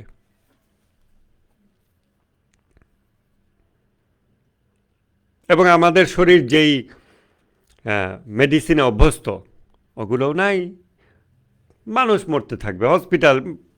ইউ ক্যানট ইম্যাজিন কী ধরনের কেওয়াস হবে। আমেরিকা নিয়ন্ত্রিত তেল গ্যাস কূপ, সেখান থেকে উত্তোলিত তেল গ্যাসের উপর ভিত্তি করে আমাদের স্বাস্থ্য ব্যবস্থা, খাদ্য ব্যবস্থা, রাষ্ট্র ব্যবস্থা, নিরাপত্তা ব্যবস্থা, যাতায়াত, আমাদের কমিউনিকেশন, কমিউটিং, সব কিছু তেল গ্যাসের উপর, যে তেল গ্যাস সারা পৃথিবীতে আমেরিকা নিয়ন্ত্রণ করে। ইবলিশের দয়া দাক্ষিণ্যের উপর ভিত্তি করে আপনি মুসলিম উম্মার ইকোনমি, ফুড হ্যাবিট, এটা ওটা, মেডিসিন, চিকিৎসাশাস্ত্র সব তৈরি করছেন। ভালো, সরল বাংলা বলে গোয়া মারা খাক, খাক, মারা খাক। আমার আবার এই কথাটুকু কেটে নিয়ে আপনারা ফেসবুকে পোস্ট করেন না। এখন ইউএসডি ভার্সাস ইউয়ান, এই ব্যাপারটা দেখেন। প্রফেসর মাহান্দি, তেহরান ইউনিভার্সিটির প্রফেসর, উনি বলেছেন যে এটা খুবই পসিবল যে ইরান বলবে স্ট্রেট অফ হরমুজ দিয়ে যত জাহাজ যাবে, শুধুমাত্র সেই সব জাহাজকে অনুমতি দেওয়া হবে যারা আমাদের শত্রু দেশের মুদ্রায় লেনদেন করে নাই। যেই প্রোডাক্ট তুমি নিয়ে যাচ্ছ, যেই তেল গ্যাস, এটা তুমি কি দিয়ে কিনছো? ডলার ব্যবহার করে? সরি, যাওয়া যাবে না। অন্য কোনো মুদ্রা, ইটস ওকে। রুপি অসুবিধা নাই, ইউয়ান ওকে, রুবল ওকে, এটা ওকে, সমস্যা নেই। কিন্তু ডলার দিয়ে কিনেছো, এই প্রোডাক্ট যাবে না, এই জাহাজ যাবে না। কেন? কারণ এটা আমার শত্রুর ইকোনমির পার্ট হয়ে গেছো তুমি, সরি, এটা যেতে পারবে না। ইউএসডি ভার্সেস ইউয়ান, ওইটা যদি হয়, আপনি চিন্তা করেন ইউএস হেজেমনি কই যাবে, আমাদের ব্যাংকিং সিস্টেম কই যাবে, আমাদের অনেক অনেক ব্যবসায়ী পথে বসে, টোটাল কেওস। এটা যারা ব্যাংকের জগতের লোক, তারা এটা জাস্ট শুনলেই তারা অ্যালার্মড হয়ে যাবে এবং তারা চোখের সামনে দেখবে পৃথিবী ধ্বংস হয়ে যাচ্ছে। আই এম লাভিং ইট, সব ধ্বংস হয়ে যাক। ওকে, ইউএস এম্পায়ার, ইকোনমিক এম্পায়ার, এটা আলোচনা হয়েছে। সব দেশের চাহিদা কি পূরণ করতে পারবে রাশিয়া এবং আমেরিকা ইত্যাদি? না, সম্ভব না। স্ট্র্যাটেজিক রিজার্ভ রিলিজ করে সমস্ত ব্যাকআপ প্ল্যান নিয়ে খরচ কমায়, এনার্জি কনজাম্পশন গ্লোবালি কমায়, তারপরেও না, 20 দিন 25 দিন, তারপরে সব অফ করে দিতে হবে। Wait for it, just wait for it. তো আমি ভাবতে পারিনি যে it will come to an end this soon, এত দ্রুত। এবার লাস্ট একটা পয়েন্ট আলোচনা করব, তারপরে আজকে আলাপ শেষ করব। আপনাদের কিছু কমেন্ট এখন দেখি, তারপর আমি লাস্ট পয়েন্ট আলোচনা করি। একজন অনেক বড় একটা কমেন্ট করেছেন। ওকে, পদাতিক বাহিনী যদি আসে ইরানে, তখন ইরান কি এই অনুযায়ী যুদ্ধে জয়ী হতে পারবে? পদাতিক বাহিনী আসলে তখন দেখা যাবে কি হয়। পদাতিক বাহিনী আসলেও স্ট্রেট অফ হরমুজে 2টা ড্রোন পাঠানো, মিসাইল পাঠানো, গোটা ইরানের নিচ থেকে, যে কোনো জায়গা থেকে মাটি ফুঁড়ে বের হয়, মিসাইল লঞ্চ করে। তাদের ইন্ডাস্ট্রি, তাদের প্রোডাকশন ফ্যাসিলিটি, এই সব কিছু মাটির নিচে। সো পদাতিক বাহিনী আসবে। গাজার সিচুয়েশনের সাথে মিলান, গাজায় পদাতিক বাহিনী এত বছরেও যা করতে পারে নাই, ইরানে পদাতিক বাহিনী ঢুকবে। গাজায় তো হামাসের সাথে ফাইট করছে, এখানে ইরানের আইআরজিসি, যারা 8 বছর ইরাকের সাথে যুদ্ধ করেছে এমনভাবে যে সেই ইরাককে সারা পৃথিবী অস্ত্র সাপ্লাই দিত এবং ইন্টেলিজেন্স দিত, তাদেরকে ইরান পরাজিত করেছে 8 বছরের যুদ্ধে। ইরানের মিলিটারি এবং আইআরজিসি ওই যুদ্ধের পর খাওয়া একটা বাহিনী, এবং যারা সিটি ওয়ারফেয়ারে অভ্যস্ত, যারা সিরিয়াতে বিভিন্ন জায়গাতে তাদের এক্সপিরিয়েন্স আছে। সো এই মিলিটারির সাথে যদি ফাইট হয়, আপনারা সামরিকভাবে ইরান বিজয়ী হবে কিনা এই আলাপের আগে অর্থনৈতিক জায়গায় যে ইরান বিজয়ী হয়ে যাচ্ছে, মার্কিন সাম্রাজ্য টিকে আছে যে অর্থনৈতিক ব্যবস্থার উপর ভিত্তি করে, সেইটার দিকে তাকান। আমেরিকার শক্তি সামরিক, ইরানের শক্তি অর্থনৈতিক। আমেরিকার শক্তি, সে সামরিক শক্তি খরচ করতে পারে। ইরানের শক্তি এটা না যে সে অর্থনৈতিক শক্তি খরচ করতে পারে, সে অন্যের অর্থনীতিকে গলা চিপে দিতে পারে, গলা চাপ দিয়ে ধরতে পারে। তখন সে অন্যকে দুর্বল করে ফেলে, ধরাশায়ী করে ফেলে, যেটা ট্রাম্পকে দেখাচ্ছে। ট্রাম্পের হম্বিতম্বি কই হারিয়ে গেছে। আর ট্রাম্প এই যে বারবার মিথ্যা কথা বলে, হামলা করবো না, করে, নেগোশিয়েট করতে করতে হামলা করে, সারপ্রাইজ এগুলো করে, কতবার আর সারপ্রাইজ দেবে? এখন আর সারপ্রাইজ ফ্যাক্টর বিশ্ববাসীর কাছে কাজ করে না। এবং ইরান এই সারপ্রাইজে, ইরান কেন এতবার নেগোশিয়েট করেছে এটা নিয়ে আমি আগে আলোচনা করেছি। ইরানি জাতির যদি আজকের যে জাগরণ, এই জাগরণ আগে থেকে থাকতো, রাহবার বহু আগেই নেগোসিয়েশন হারাম করে দিতেন। কিন্তু এই জাতিকে বহুত মায়ের খেয়ে, বহুত ধ্বংসযজ্ঞ এবং বিসর্জনের পর, এমনকি তাদের রাহবারকে বিসর্জনের পর এখন এই জাতিকে ঐক্যবদ্ধ হতে হলো। তারপর তারা এখন আমেরিকা ইসরায়েলের বিরুদ্ধে ফাইট করার একটা ওয়ার ইকোনমি, যেটার ভার জনগণ বহন করে, সেটা বহন করার মতো প্রস্তুত হলো। এটা যদি আগেই হতো, ইরান এত নেগোসিয়েশন টেবিলে যেত না। টার্কি, সৌদি, পাকিস্তান, মিশর এর সম্পর্কে বলবেন, এরা ইরানের কোনো ক্ষতি করতে পারবে? এই জিনিসগুলো নিয়ে আমি এই মুহূর্তে কনসার্ন না। আরব রাষ্ট্রগুলোকে কি ইরানের বিরুদ্ধে যুদ্ধে লেলিয়ে দেওয়া হবে? আরব রাষ্ট্রগুলো, ভাই, সৌদি রাজবংশের নিরাপত্তা দেয় কারা? পাকিস্তান মিলিটারি। যদি বলেন ইরানের বিরুদ্ধে যুদ্ধ করতে সক্ষম, পাকিস্তান মিলিটারি, এর বাইরে আর কোনো মিলিটারিই নেই। সব ভাড়াটে লোক। হুথির সাথে পারে না এই আরবরা, এই সৌদি আরব এবং ইউনাইটেড আরব এমিরেটস এবং অন্যান্যরা। হুথিদের উপরে যেই জুলুম নির্যাতন তারা এত বছর চালিয়েছে এবং তারপর তারা পরাজিত হয়ে রণে ভঙ্গ দিয়েছে, এই ইতিহাস তো আমরা জানি না। আমাদের সামনে যখন হঠাৎ আলী লারিজানি ছিল শেষ ভরসা, আরে বেটা তুই আলী লারিজানিটা চিনলি আজকে, তারপর আবার সে হতাশা দেখায়, আলী লারিজানিটাই ছিল শেষ ভরসা, এখন তো ইরান শেষ। তুমি কি আলী লারিজানকে গতকাল চিন্তা, 2 বছর আগে চিন্তা, 5 বছর আগে চিন্তা? এমনভাবে বলতেছো তুমি যেন ইরানের সব জানো শাসন ব্যবস্থার, বলতেছো যে আলী লারিজানি ছিল শেষ ভরসা। এই পশ্চিমা মিডিয়া এবং এই গডলেস অ্যানালিস্ট যারা, তারা যখন এগুলোকে ভুল জায়গায় আপনার আশা তৈরি করে, আবার ভুল জায়গায় হতাশা সৃষ্টি করে। সো এই সমস্ত জিনিসের দিকে তাকায় না। মিডল ইস্টার্ন কান্ট্রিগুলো, আরবদের সাথে ইরানের ফাইট প্রশ্নই আসে না। ওদের ফাইটের ক্যাপাবিলিটি নেই, ওরা কি ফাইট করবে? ফাইটের উইলিংনেস ওদের জনগণের নাই। ওদের দেশে প্রচুর কাতারের অরিজিনাল কাতারি হলো 3 লাখ, বাকি 24-25 লাখ হচ্ছে প্রবাসী শ্রমিক, ভারত, পাকিস্তান, বাংলাদেশ। কাতারে যদি ইরান হামলা করে 2 ঘন্টা লাগবে ইরানে কাতার দখল করতে। ইরান যদি সেটা করবে না। যদি হামলা করে, এই 25 লক্ষ প্রবাসী শ্রমিক কাতারকে ডিফেন্ড করবে, ওয়ার টাইম ইকোনমির ভার বহন করে যেতে থাকবে, এমনভাবে যে তারা দেশে আর রেমিটেন্স পাঠাতে পারছে না, তাহলে ওখানে খাটবে কিছু জন্য, পড়ে থাকবে কিসের জন্য? করবে নাকি যাদের নেতা হচ্ছে ভোগ বিলাস করে, যাদের রাজা বাচ্চারা, সেই জনগণের মধ্যে সেই জিহাদি চেতনা আছে যে আমরা জিহাদ করবো, ফাইট করবো, ইরানের বিরুদ্ধে দীর্ঘ 10 বছর যুদ্ধ করব? কাতার দখল করতে ইরানে 2 দিন লাগবে না, 2 ঘন্টা লাগবে না। বাহরাইন দখল করতে কোনো সময় লাগবে না। সৌদি কোনো সময় লাগবে না। এতে জনগণ ফাইট করবে না। এতে জনগণ তো তারাবি পড়ে, এতে জনগণ তো দাড়িতে বাখুর দেয়, এতে জনগণ তো মেসওয়াক করে, আরব কুইজিনের মধ্যে ডুবে থাকে, এরা তো লাক্সারিয়াস জব্বা পরে, সুললিত তেলাওয়াত করে। তাদের এক ধরনের ইসলাম আছে। We don't subscribe to that kind of Islam. আমরা বলবো না যে we have a different kind of Islam, but আমরা যে ইসলাম পালন করছি সেই ইসলামের দিকে তাকায় বোঝার চেষ্টা করেন এটাই ইসলাম কি না। সো ওইসব দেশের সাথে কি হামলা হবে, যুদ্ধ হবে? না। পাকিস্তান কি এই যুদ্ধে জড়াবে? I don't know.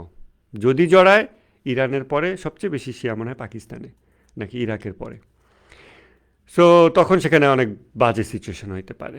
পাকিস্তান সেটা সামাল দিতে পারবে কিনা, এবং তখন ভারত আছে, আবার আফগানিস্তান আছে। সো কেমনভাবে সামাল দিবে আই ডোন্ট নো। আমেরিকার দাসত্ব করতে গিয়ে ওইটা করবে কিনা, নাকি ইউএস হেজেমনি যে কলাপস করতে যাচ্ছে এটা তারা যদি দেখতে পারে, তাহলে হয়তো তারা নিজেদেরকে হেফাজত করতে পারে। আমরা আশা করব পাকিস্তানের এই দুর্বুদ্ধি হবে না, যদিও পাকিস্তানের শাসকরা হলো তাগুত। আচ্ছা, একজন লিখছেন দূর মিয়া ভুয়া নিউজের বাচ্চা। Okay, live in your fools world. কাতারের হেলিকপ্টার নিয়ে আপনার নিউজ সম্পূর্ণ ভুয়া, এটি ত্রুটির কারণে। পাগল মানুষ, এদের সাথে রিপ্লাই করলাম আপনি। আচ্ছা, কাতারের যান্ত্রিক ত্রুটি কারণে কী হলো? কাতারের হেলিকপ্টার আসলো কোথা থেকে? I don't know. I was deep into something else.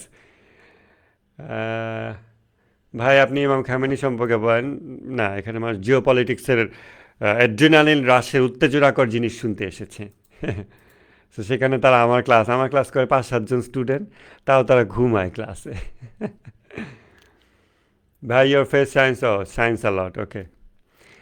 Do you think with this power of controlling the world economy we can see Palestinian victory any time soon. প্রথম কথা, I am not into prediction game, we shouldn't be into prediction game. আমরা duty driven, duty পালন করব। At the same time আমাদের projection দরকার।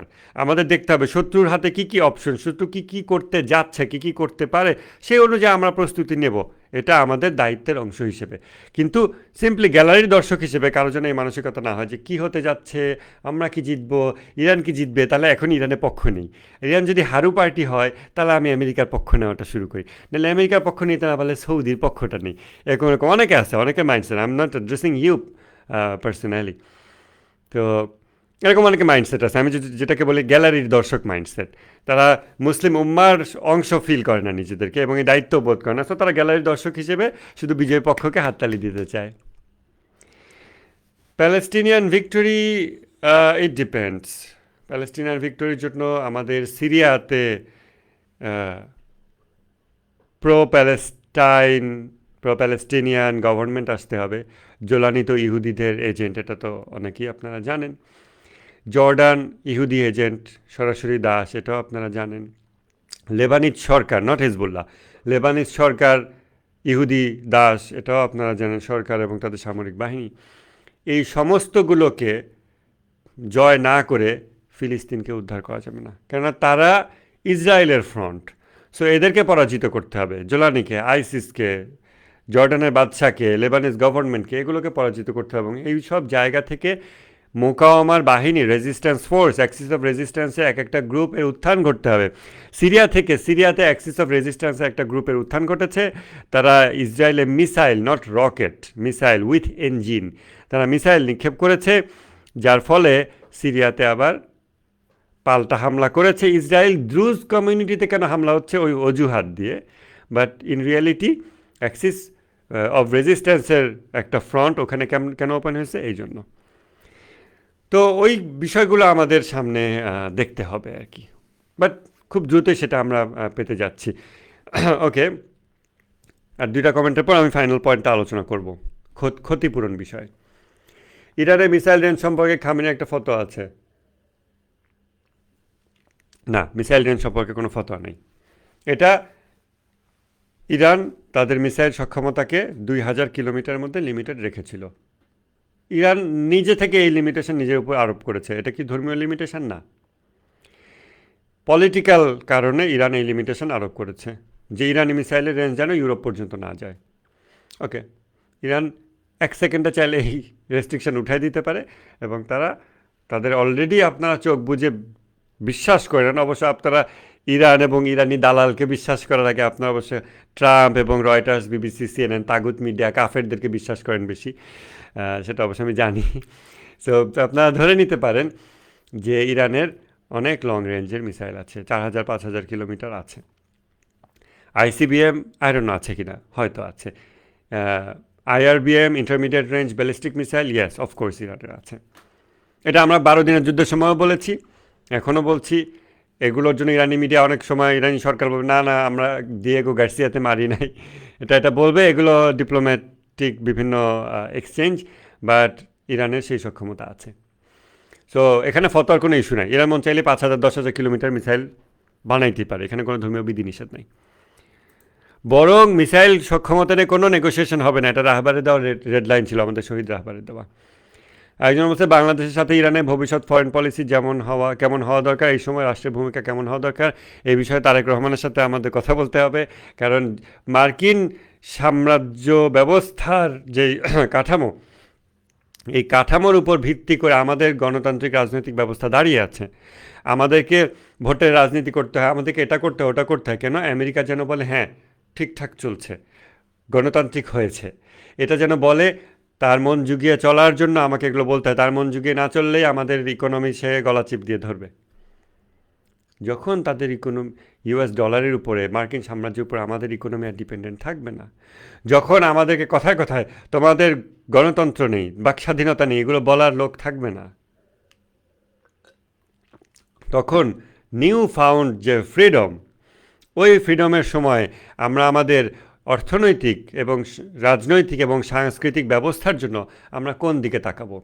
ইসরায়েলের artificial ইন্টেলিজেন্সের governance, ইহুদি সাম্রাজ্যের, নাকি চায়নার দিকে, নাকি রাশিয়ার দিকে, নাকি ইরানের দিকে? আমাদের যদি এখনই নিজেদের এক স্বাধীন আত্মমর্যাদা সম্পন্ন জাতি হিসেবে আমাদের নিজ সাংস্কৃতিক কাঠামো, রাজনৈতিক শাসনতান্ত্রিক কাঠামো, অর্থনৈতিক কাঠামো যদি আমাদের নিজেদের ডিজাইন না থাকে, ইরানে আলী লারিজানির মতো অসংখ্য লোক আছে, ছিল, যারা এগুলো বহু আগে থেকে ডিজাইন করে রেখে বসে আছে। আমাদের এখনও সেগুলো করে রেখে বসে আছে এমন লোক নাই।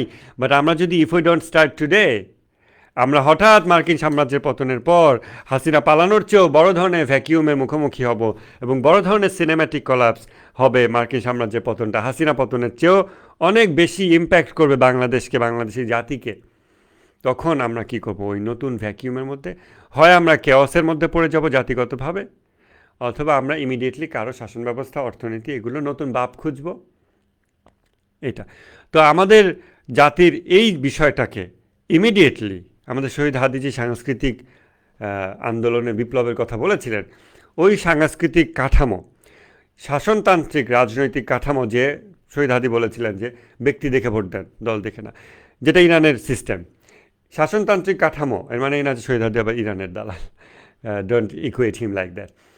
তো তারপরে আমাদের অর্থনৈতিক কাঠামো, এই জিনিসগুলো, এই সমস্ত জিনিস আমাদের ইমিডিয়েটলি এগুলো নিয়ে আমাদের পলিটিশিয়ানদেরকে, চিন্তাবিদদেরকে বসায় বলতে হবে নতুন বাংলাদেশ যেটা তোমাদেরই হবে, তোমরাই নেতৃত্ব দাও, বাট এটা সাজিয়ে নাও, এখন পরিকল্পনা করো। প্রফেসর আলেকজান্ডার দুগিন, রাশিয়ান প্রফেসর, তার একটা কনফারেন্সে কয়েকদিন আগে আমরা জয়েন করেছিলাম, সেখানে উনি এটা নিয়ে এক্সটেন্সিভলি আলোচনা করেছেন, বিভিন্ন দেশ থেকে মানুষজনকে এনেছেন, যে মার্কিন সাম্রাজ্যে পতন হতে যাচ্ছে, নেক্সট দুনিয়াতে আমাদের শাসন কাঠামো কেমন হবে, সংস্কৃতি কেমন হবে, জাতিসমূহের পারস্পরিক ইন্টারাকশন কেমন হবে, নানান বিষয় নিয়ে ওভারঅল একটা পরিকল্পনা, আলোচনা, এবং যেগুলো অনেকে অনেক আগে থেকে করছে, এটা নিয়ে একটা কনফারেন্স কয়েকদিন আগে আমরা করেছি। এই জিনিসগুলো সামনে আরও করতে হবে, এটা ইমিডিয়েট নিড। আমাদের মানুষজন যদি এখনও বাংলাদেশের তুচ্ছ রাজনৈতিক বিষয়ে কে কাকে কী বলে এটা নিয়ে এনগেজ থাকে, এটা খুবই আফসোস, কারণ we will find hour selves in a vacuum, এবং সেই ভ্যাকিউমে আমরা কী করবো, উইল নেভার নো। আচ্ছা, তারপরে আর দুটা কমেন্ট আসছে, সো ওই দুটো কমেন্ট রিপ্লাই করে দেন আমি লাস্ট পয়েন্টটা বলছি। যারা ধৈর্য ধরে আছেন তারা থাকেন। আপনাদের উপর প্রধান যে অপবাদ এবং কুফরি আকিদার বিষয়ে যে তথ্যগুলো উপস্থাপন করে শিয়া সুন্নি বিভেদ বাড়ানো হয় কাউন্টার দেওয়ার জন্য আপনারা নিয়মিত প্রোগ্রাম করেন না কেন? ইয়েস, শিয়া সুন্নি যেই বিভেদ উস্কে দেওয়া হচ্ছে, যেটা ইহুদিরা উস্কে দেয় আমাদের ঘোমটা পড়া শায়কদের মাধ্যমে, সেগুলোকে কাউন্টার করার জন্য আমাদের নিয়মিত আরও বেশি বেশি কার্যক্রম করা দরকার। আমি প্রথম থেকে অনেক বছর আগে থেকে করে আসছি, বাট আমাদের এই বিষয়ে কাজ করার মানুষ খুবই কম। এই বিষয়ে বাংলাদেশে ভালো কাজ করতে পারবে জামায়াতে ইসলামী, বাট আমি মনে করি না যে তারা এখন করবে, but I will reach out to them again. Of course I reached out to them after July, but I will try to reach out to them again, ইনশাল্লাহ। ইউটিউবে কিছু ভিডিও পাওয়া যায়, তাছাড়া সে ধরনের ভালো কিছু দেখি না। Of course I take the blame, I personally take the blame. আমার আরও অনেক বেশি করা উচিত এবং আরও অনেক মানুষ তৈরি করা উচিত যারা এই বিষয়ে কাজ করতে সক্ষম, তাদেরকে সামনে নিয়ে আসা উচিত। I am trying my best, দোয়া রাখেন যেন আমরা এটা করতে পারি। তবে বাংলাদেশের মানুষ অলরেডি শিয়া সুন্নি ক্যাচাল দেখলে ওকে ইহুদি দালাল বলে দেয়। আলহামদুলিল্লাহ, আল্লাহ মানুষের হৃদয়গুলোতে স্বচ্ছ দৃষ্টি দান করেছেন। ইসরায়েলের বিমানবন্দরে হামলা করে রানওয়ে নষ্ট করে দিলে তো বিমান ইসরায়েলে মিলিটারি স্ট্র্যাটেজির বিষয়ে আমাদের অত বেশি কথা না বলা ভালো, লার্নিং মোডে থাকা ভালো। বিমানবন্দরে রানওয়েতে হামলা করে দেওয়া, একটা রানওয়ে রিবিল্ড করতে সময় লাগে না। ইসরায়েল যদি ফাইটার জেট তাদের কোনো রানওয়েতে নামাতে না পারে, তা অন্য কোনো দেশের রানওয়েতে নামাবে, অন্য কোথাও নামাবে, তারা যে কোনো জায়গায় নামাতে পারে। ভার্টিক্যাল টেক অফ ল্যান্ডিং আছে, সরাসরি মাটিতে এমনি করে প্লেন নামে, এমনি করে ওঠে। এ ধরনের ফাইটার জেট ইসরায়েলের আছে, তারা ঘন্টার পর ঘন্টা আকাশে থাকতে পারবে, তাদের রিফুয়েলিং এয়ারক্রাফট আছে, সো তারা অন্য দেশে চলে যেতে পারবে। ফাইটার জেটের রেঞ্জ কম থাকে, বাট তারা রিফুয়েলিং এয়ারক্রাফটের সাহায্যে অনেক অনেক দূরের পথ পাড়ি দিতে পারে। অনেক অনেক পসিবিলিটি আছে। সো ইরান যেভাবে তার মিলিটারি স্ট্র্যাটেজি সাজিয়েছে, সেটার নিশ্চয়ই কারণ আছে। অন্ধবিশ্বাস দরকার নাই, মিলিটারি স্ট্র্যাটেজি বোঝার চেষ্টা করেন, শেখার চেষ্টা করেন। তবে ইরানের মিলিটারি স্ট্র্যাটেজিসদেরকে বোকা ভাইবেন না। যদি বোকা ভাবেন, যেই দিন মার্কিন সাম্রাজ্যের পতন হবে, আপনারা তখন মনে করবেন কি এটা এমনিই হয়ে গেছে, হুতাশে হয়ে গেছে, আন্দাজে হয়ে গেছে। না, এটা যে ওয়েল থট আউট একটা প্রসেস যেইটার জন্য আমাদের শহীদ রাহাবার পরিকল্পনা করে গেছেন, দিয়ে গেছেন, সেটাও তখন মিস করবেন এবং তখনও প্রকৃত যোগ্য নেতাকে চিনবেন না এবং তা অনুসরণ করবেন না। তখনও ওই বোকার হদ্দ গডলেস নাস্তিক টাস্তিক যত অ্যানালিস্ট আছে তাদের অনুসরণ করতে থাকবেন, তাদের ব্যাখ্যা বিশ্লেষণ শুনতে থাকবেন। তারা তখন নতুন ধরনের কোনো ব্যাখ্যা নিয়ে হয়তো হাজির হবে। একটা অমুক জিনিসের কারণেই তো ইরান বিজয়ী হয়ে গেল বলতে পারে, অথচ ইরানের বিজয়ের মূল শক্তি বেলায়েতে ফকি, মিসাইল না। বেলায়েতে ফকি এখানে সামাজিক একটা বিষয়, এটা আমি এখন আলোচনা করব না।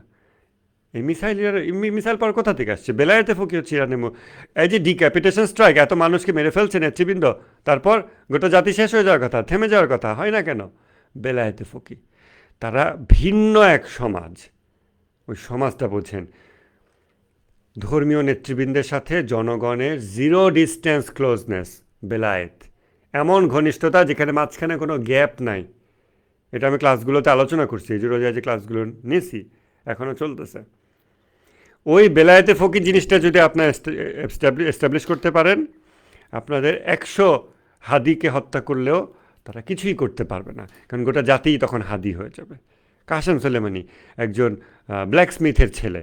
কে মনে করবে যে একজন ব্ল্যাক স্মিথের ছেলে এই পরিমাণ মিলিটারি স্ট্র্যাটেজিস্ট হবে, হামাসের টানেলের বুদ্ধি টেকনোলজি এগুলোর সহায়তা করবে?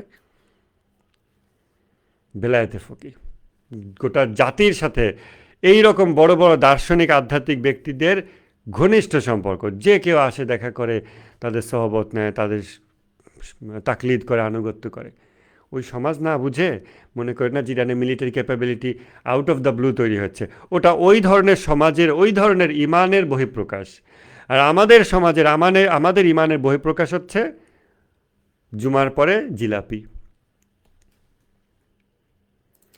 আর একটা কমেন্ট আসছে, আমার মনে হয়, আমি আশা করি আর কমেন্ট আসবে না। আসসালামু আলাইকুম ভাইজান, খালিদ ফারহান একটি ভিডিওতে পাইলাম, খালিদ ফারহান একটা বাজে লোক। আমি কারো ব্যক্তি ধরে এগুলো বলতে চাই না। এই সমস্ত যারা হাবি জাবি চ্যানেল বানায়, খালিদ ফারহান তো হামাসকে টেরোরিস্ট বলছিল, হিজবুল্লাহকে টেরোরিস্ট বলছিল। ও তো শয়তান, এরকম অনেকগুলো শয়তান আছে। এসব শয়তানের ভিডিও দেখেন কেন? আপনার ঘুমান, বিশ্রাম করেন, গার্বেজ ভিডিও দেখেন কেন? মাথায় গুড় ঢুকানোর দরকার নেই তো। ইরানে গত সরকার বিরোধী আন্দোলনে ইরানে প্রায় 32,000 লোক মারা গেছে, এটা খালিদ ফারহান বলেছে। ওকে প্রমাণ করতে পারেন, ওকেও তো মেরে ফেলছে ইরান। ও বেঁচে আছে কেমনে? নাকি এআই দিয়ে খালিদ ফারহানের ভিডিও চালানো হচ্ছে? আসলে খালিদ ফারহানকে IRGC মেরে দিছে। মিথ্যাবাদী লোকজন। ওদের হলো ইমান তাগুত। ওরা তাগুতে ইমান রাখে। তাগুত যা বলে তারা সেটা বিশ্বাস করে। কাফেররা যা বলে সেটা বিশ্বাস করে। মুমিন মুসলমানরা যা বলে তা বিশ্বাস করে না, নিজেরা ভেরিফাই করতেও জানে না এবং করেও না। CNN বলছে 32,000, ওকে 32,000। ট্রাম্প বলছে 82,000, ওকে 82,000। 30 লাখ, ওকে 30 লাখ। এই সমস্ত বাজে লোকের ভিডিও আপনারা দেখেন কেন? মানে ফেসবুক, ইন্টারনেট আপনাদের আছে, আপনাদের তো বোকা হওয়ার জন্য, মূর্খ হওয়ার জন্য তো আপনাদের ইন্টারনেট ব্যবহার করার দরকার নেই। আপনারা জ্ঞানী হন, জ্ঞান অর্জন করেন। আপনার কাছে কতজন হিসাব আছে? 3,100 সামথিং মানুষ ও সকল পক্ষ মিলিয়ে মারা গিয়েছে। এর মধ্যে মাজলুম শহীদ হচ্ছে 600 মতো, বাকিরা হচ্ছে মোসাদ এজেন্ট, যাদেরকে ইরানের সামরিক বাহিনী, নিরাপত্তা বাহিনী হত্যা করেছে, যেটা করণীয়ই ছিল। ওকে, আমি এবার লাস্ট পয়েন্টে আসতেছি, ক্ষতিপূরণ। এবার ইরান কীভাবে ক্ষতিপূরণ করবে? রাহাবারের একটা কথা আমি মনে একটা ফটোকার্ড ফেসবুকে পোস্ট করেছিলাম, ওটা স্মরণ করেন। নতুন রাহাবার, নবনির্বাচিত রাহাবার আয়াতুল্লাহ সাইয়েদ মুজতাবা খামেনি, তিনি বলেছেন তার প্রথম জাতির উদ্দেশ্যে ভাষণে, হয় শত্রু ক্ষতিপূরণ দেবে, না হয় আমরা তার সমপরিমাণ সম্পদ দখল করব, না হয় আমরা তাদের সমপরিমাণ সম্পদ ধ্বংস করব। শত্রু ক্ষতিপূরণ দেবে কিভাবে? এই সমস্ত আলাপ কখন? যখন যুদ্ধ শেষ। কখন যুদ্ধ শেষ? যখন কোনো মার্কিন ঘাঁটি, ইরানে হামলা করার মতো কোনো মার্কিন ঘাঁটি আশেপাশে নাই, সব বিদায়। এখন তেল যাচ্ছে স্ট্রেট অফ হরমুজ দিয়ে, যুদ্ধ বন্ধ হয়েছে। Iran will set the terms, শর্ত সেট করবে। সেটা কি? ক্ষতিপূরণ দাও। সেই ক্ষতিপূরণ কিভাবে? ডলার? ইরানের কাছে কতগুলো কাগজ দেবে, দেন আবার ট্রাম্প বলবে ইরানের সাথে তোমরা ডলার ব্যবসা করতে পারবে না, সুইফট নেটওয়ার্ক থেকে ইরানকে বের করে দেবে। তাহলে এই যে মার্কিন সাম্রাজ্যের যেই কারেন্সি, এই কারেন্সিতে ইরান কি ক্ষতিপূরণ নেবে? না। কোনো ধরনের কাগজের মুদ্রায় ইরান ক্ষতিপূরণ নেবে? না। কারণ কাগজের মুদ্রায় ইরান যদি ক্ষতিপূরণ নেয়, it's just a number in Excel sheet. ব্যাংকের মধ্যে এক্সেল শিট একটা নাম্বার, ওই নাম্বার বাড়লে আপনার অ্যাকাউন্ট ব্যালেন্স বাড়ে কমে। This is not anything real. রাশিয়ার হিউজ অ্যাসেট ফ্রিজ করে দিল ইউরোপিয়ান কান্ট্রিগুলো, ব্রিটেন। তাদের ব্যাংকের আসান রাশিয়ার সরকারের পয়সা আছে, আটকায় দিল, ব্যাস, আর তুমি পয়সা নিতে পারবে না। সো ওইগুলো ফেক জিনিস। ইসলামে তো গোল্ড এবং সিলভার এর বাইরে কোনো কারেন্সি জায়েজ নাই, সবই হারাম। কাগজের মুদ্রা হারাম, ফিয়াট কারেন্সি হারাম। আমার 2017 সালের মানি মেকানিজম যে আমি সিরিজ পাবলিশ করেছিলাম, ওটা আপনারা যদি পড়ে থাকেন আপনারা জানবেন। এবং পরবর্তীতে আরও অনেকে, যে মোহামিন পাটোয়ারি, তারা ওই ফিয়াট কারেন্সি বিষয়গুলো সমাজে মানুষের কাছে সহজ ভাষায় তুলে ধরেছে, সেগুলো পড়লেও আপনারা জানবেন, নিজেরা স্টাডি করলে জানবেন। সো ফিয়াট কারেন্সি ইসলামে হারাম, ক্রিপ্টো কারেন্সি ইসলামে হারাম।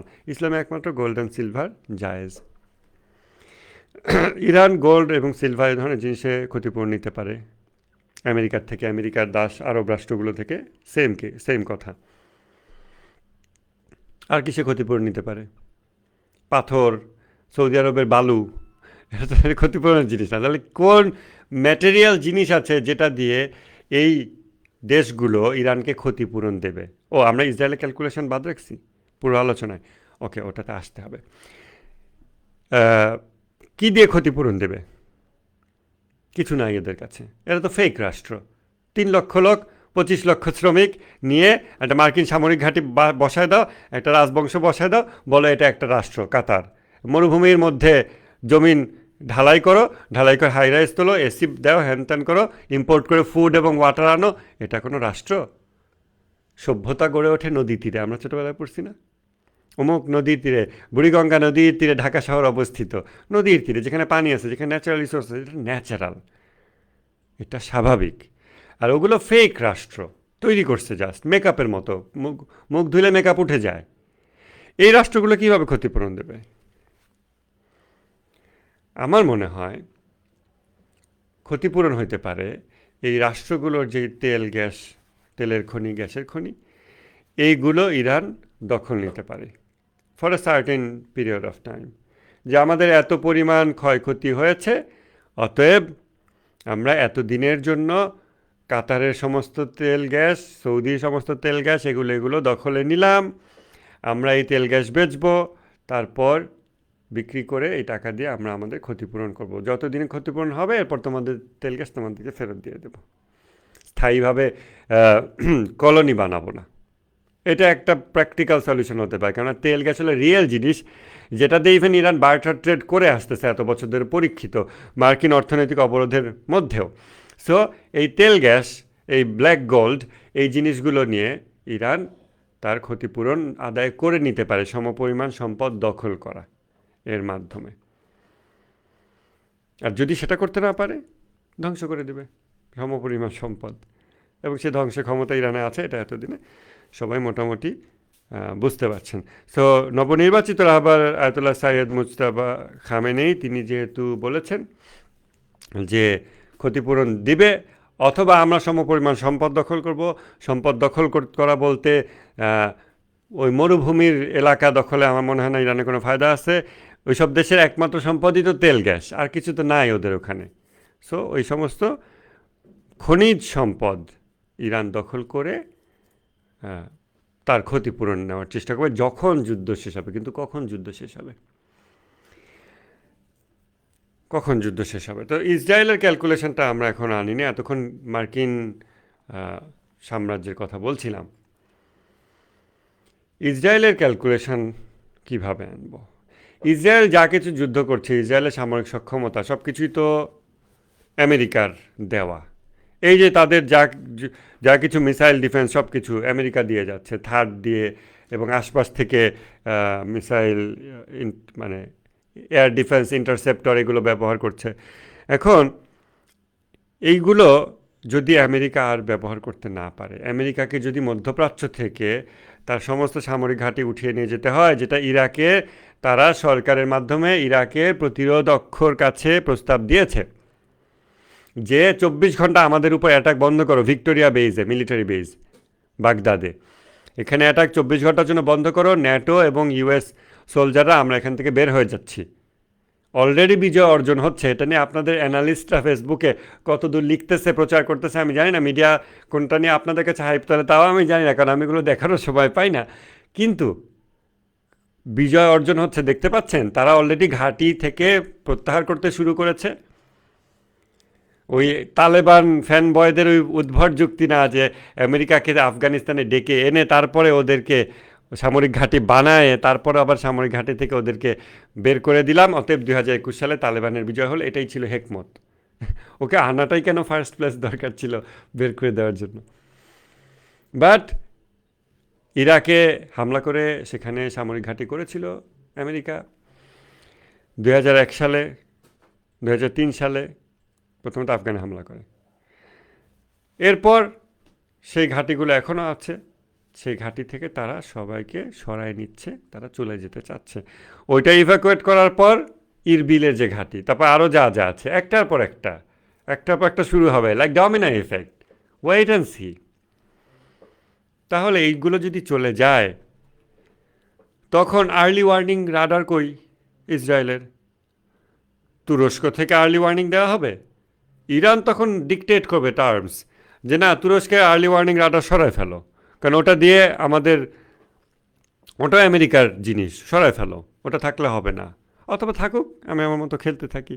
অ্যাটলিস্ট আরব দাসগুলোর এখানে যে ঘাঁটিগুলো আছে এগুলো যদি চলে যায়, সৌদি আরবে কোনো ডিফেন্সই থাকবে না।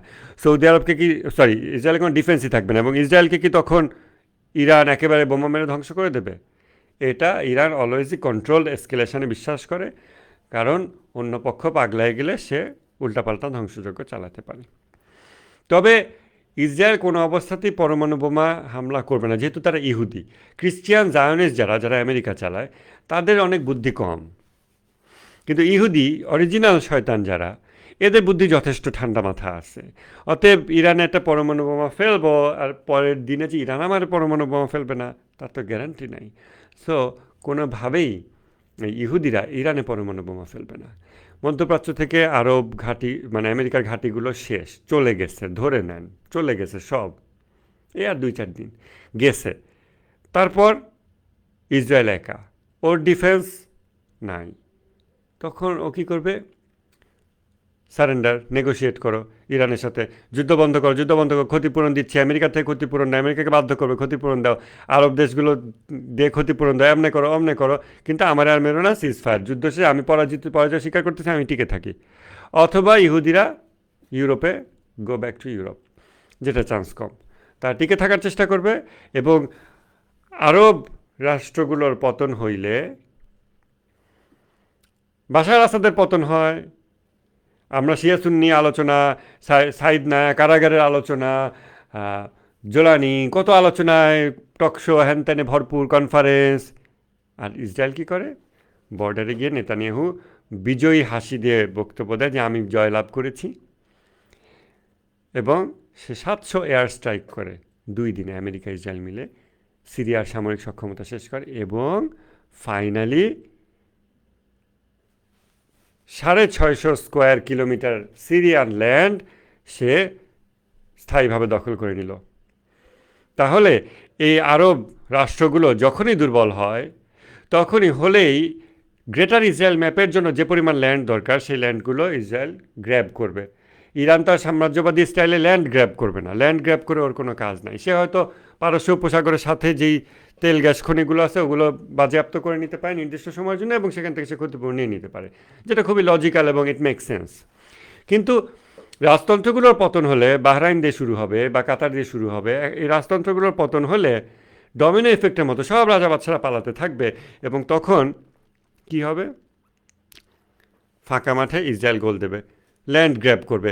ওই দেশের জনগণ কি রেজিস্ট করবে ইরানি জনগণের মতো? না, করবে না। কারণ তারা দাড়িতে বাখুর দেবে, তারা সহি উচ্চারণে তেলাওয়াত করবে, তারা তারাবি নামাজে ব্যস্ত থাকবে, এবং তাদেরকে ইসরায়েল এগুলো করতে সুযোগ দেবে। এতদিন তারা আমেরিকার দাসত্ব করেছে, এখন ইহুদিদের দাসত্ব করতে কী সমস্যা তাদের? যারা এতদিন আমেরিকার দাসত্ব করেছে তাদের হৃদয় ইহুদিদের নেতৃত্ব মেনে নেওয়ার জন্য প্রস্তুত হয়ে আছে। অতএব আমেরিকার সামরিক ঘাঁটিগুলো আরব দেশগুলো থেকে চলে গেলে, মধ্যপ্রাচ্যের দেশগুলো থেকে চলে গেলে, গালফ স্টেটগুলো থেকে চলে গেলে, এই মানুষগুলো ইহুদি শাসন ব্যবস্থার অধীনে চলে যাবে গ্রেটার ইসরায়েলের আন্ডারে।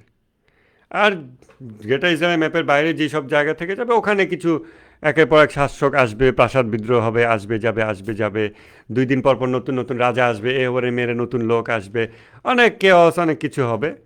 আর ইসরায়েল তার গ্রেটার ইসরায়েল ম্যাপ বাস্তবায়ন করে ফেলবে। ইরান নিজের দেশকে হেফাজত করে নেক্সট রাউন্ড অফ ব্যাটলের জন্য ইমাম মাহদির বাহিনীকে প্রস্তুত করতে থাকবে। ইয়েমেন ইমাম মাহদির বাহিনীকে প্রস্তুত করতে থাকবে ইনশাল্লাহ। সো এটা হচ্ছে one of the many possibilities. আমরা যেটা দেখি যে নিউক্লিয়ার হওয়ার chance com. I am not into prediction game, হলেও স্ট্রেট অফ হরমুজ নিরাপদ হচ্ছে না। মার্কিন সাম্রাজ্য টিকা রাখতে হলে স্ট্রেট অফ হরমুজ নিরাপদ থাকতে হবে। ইরান এখন আমেরিকাকে চেকমেট দিয়ে দিছে দাবা খেলায়। এখন আর কোনো উপায় নাই সারেন্ডার করা ছাড়া। ইনশাল্লাহ আমরা শীঘ্রই ভালো সংবাদ দেখতে শুরু করব।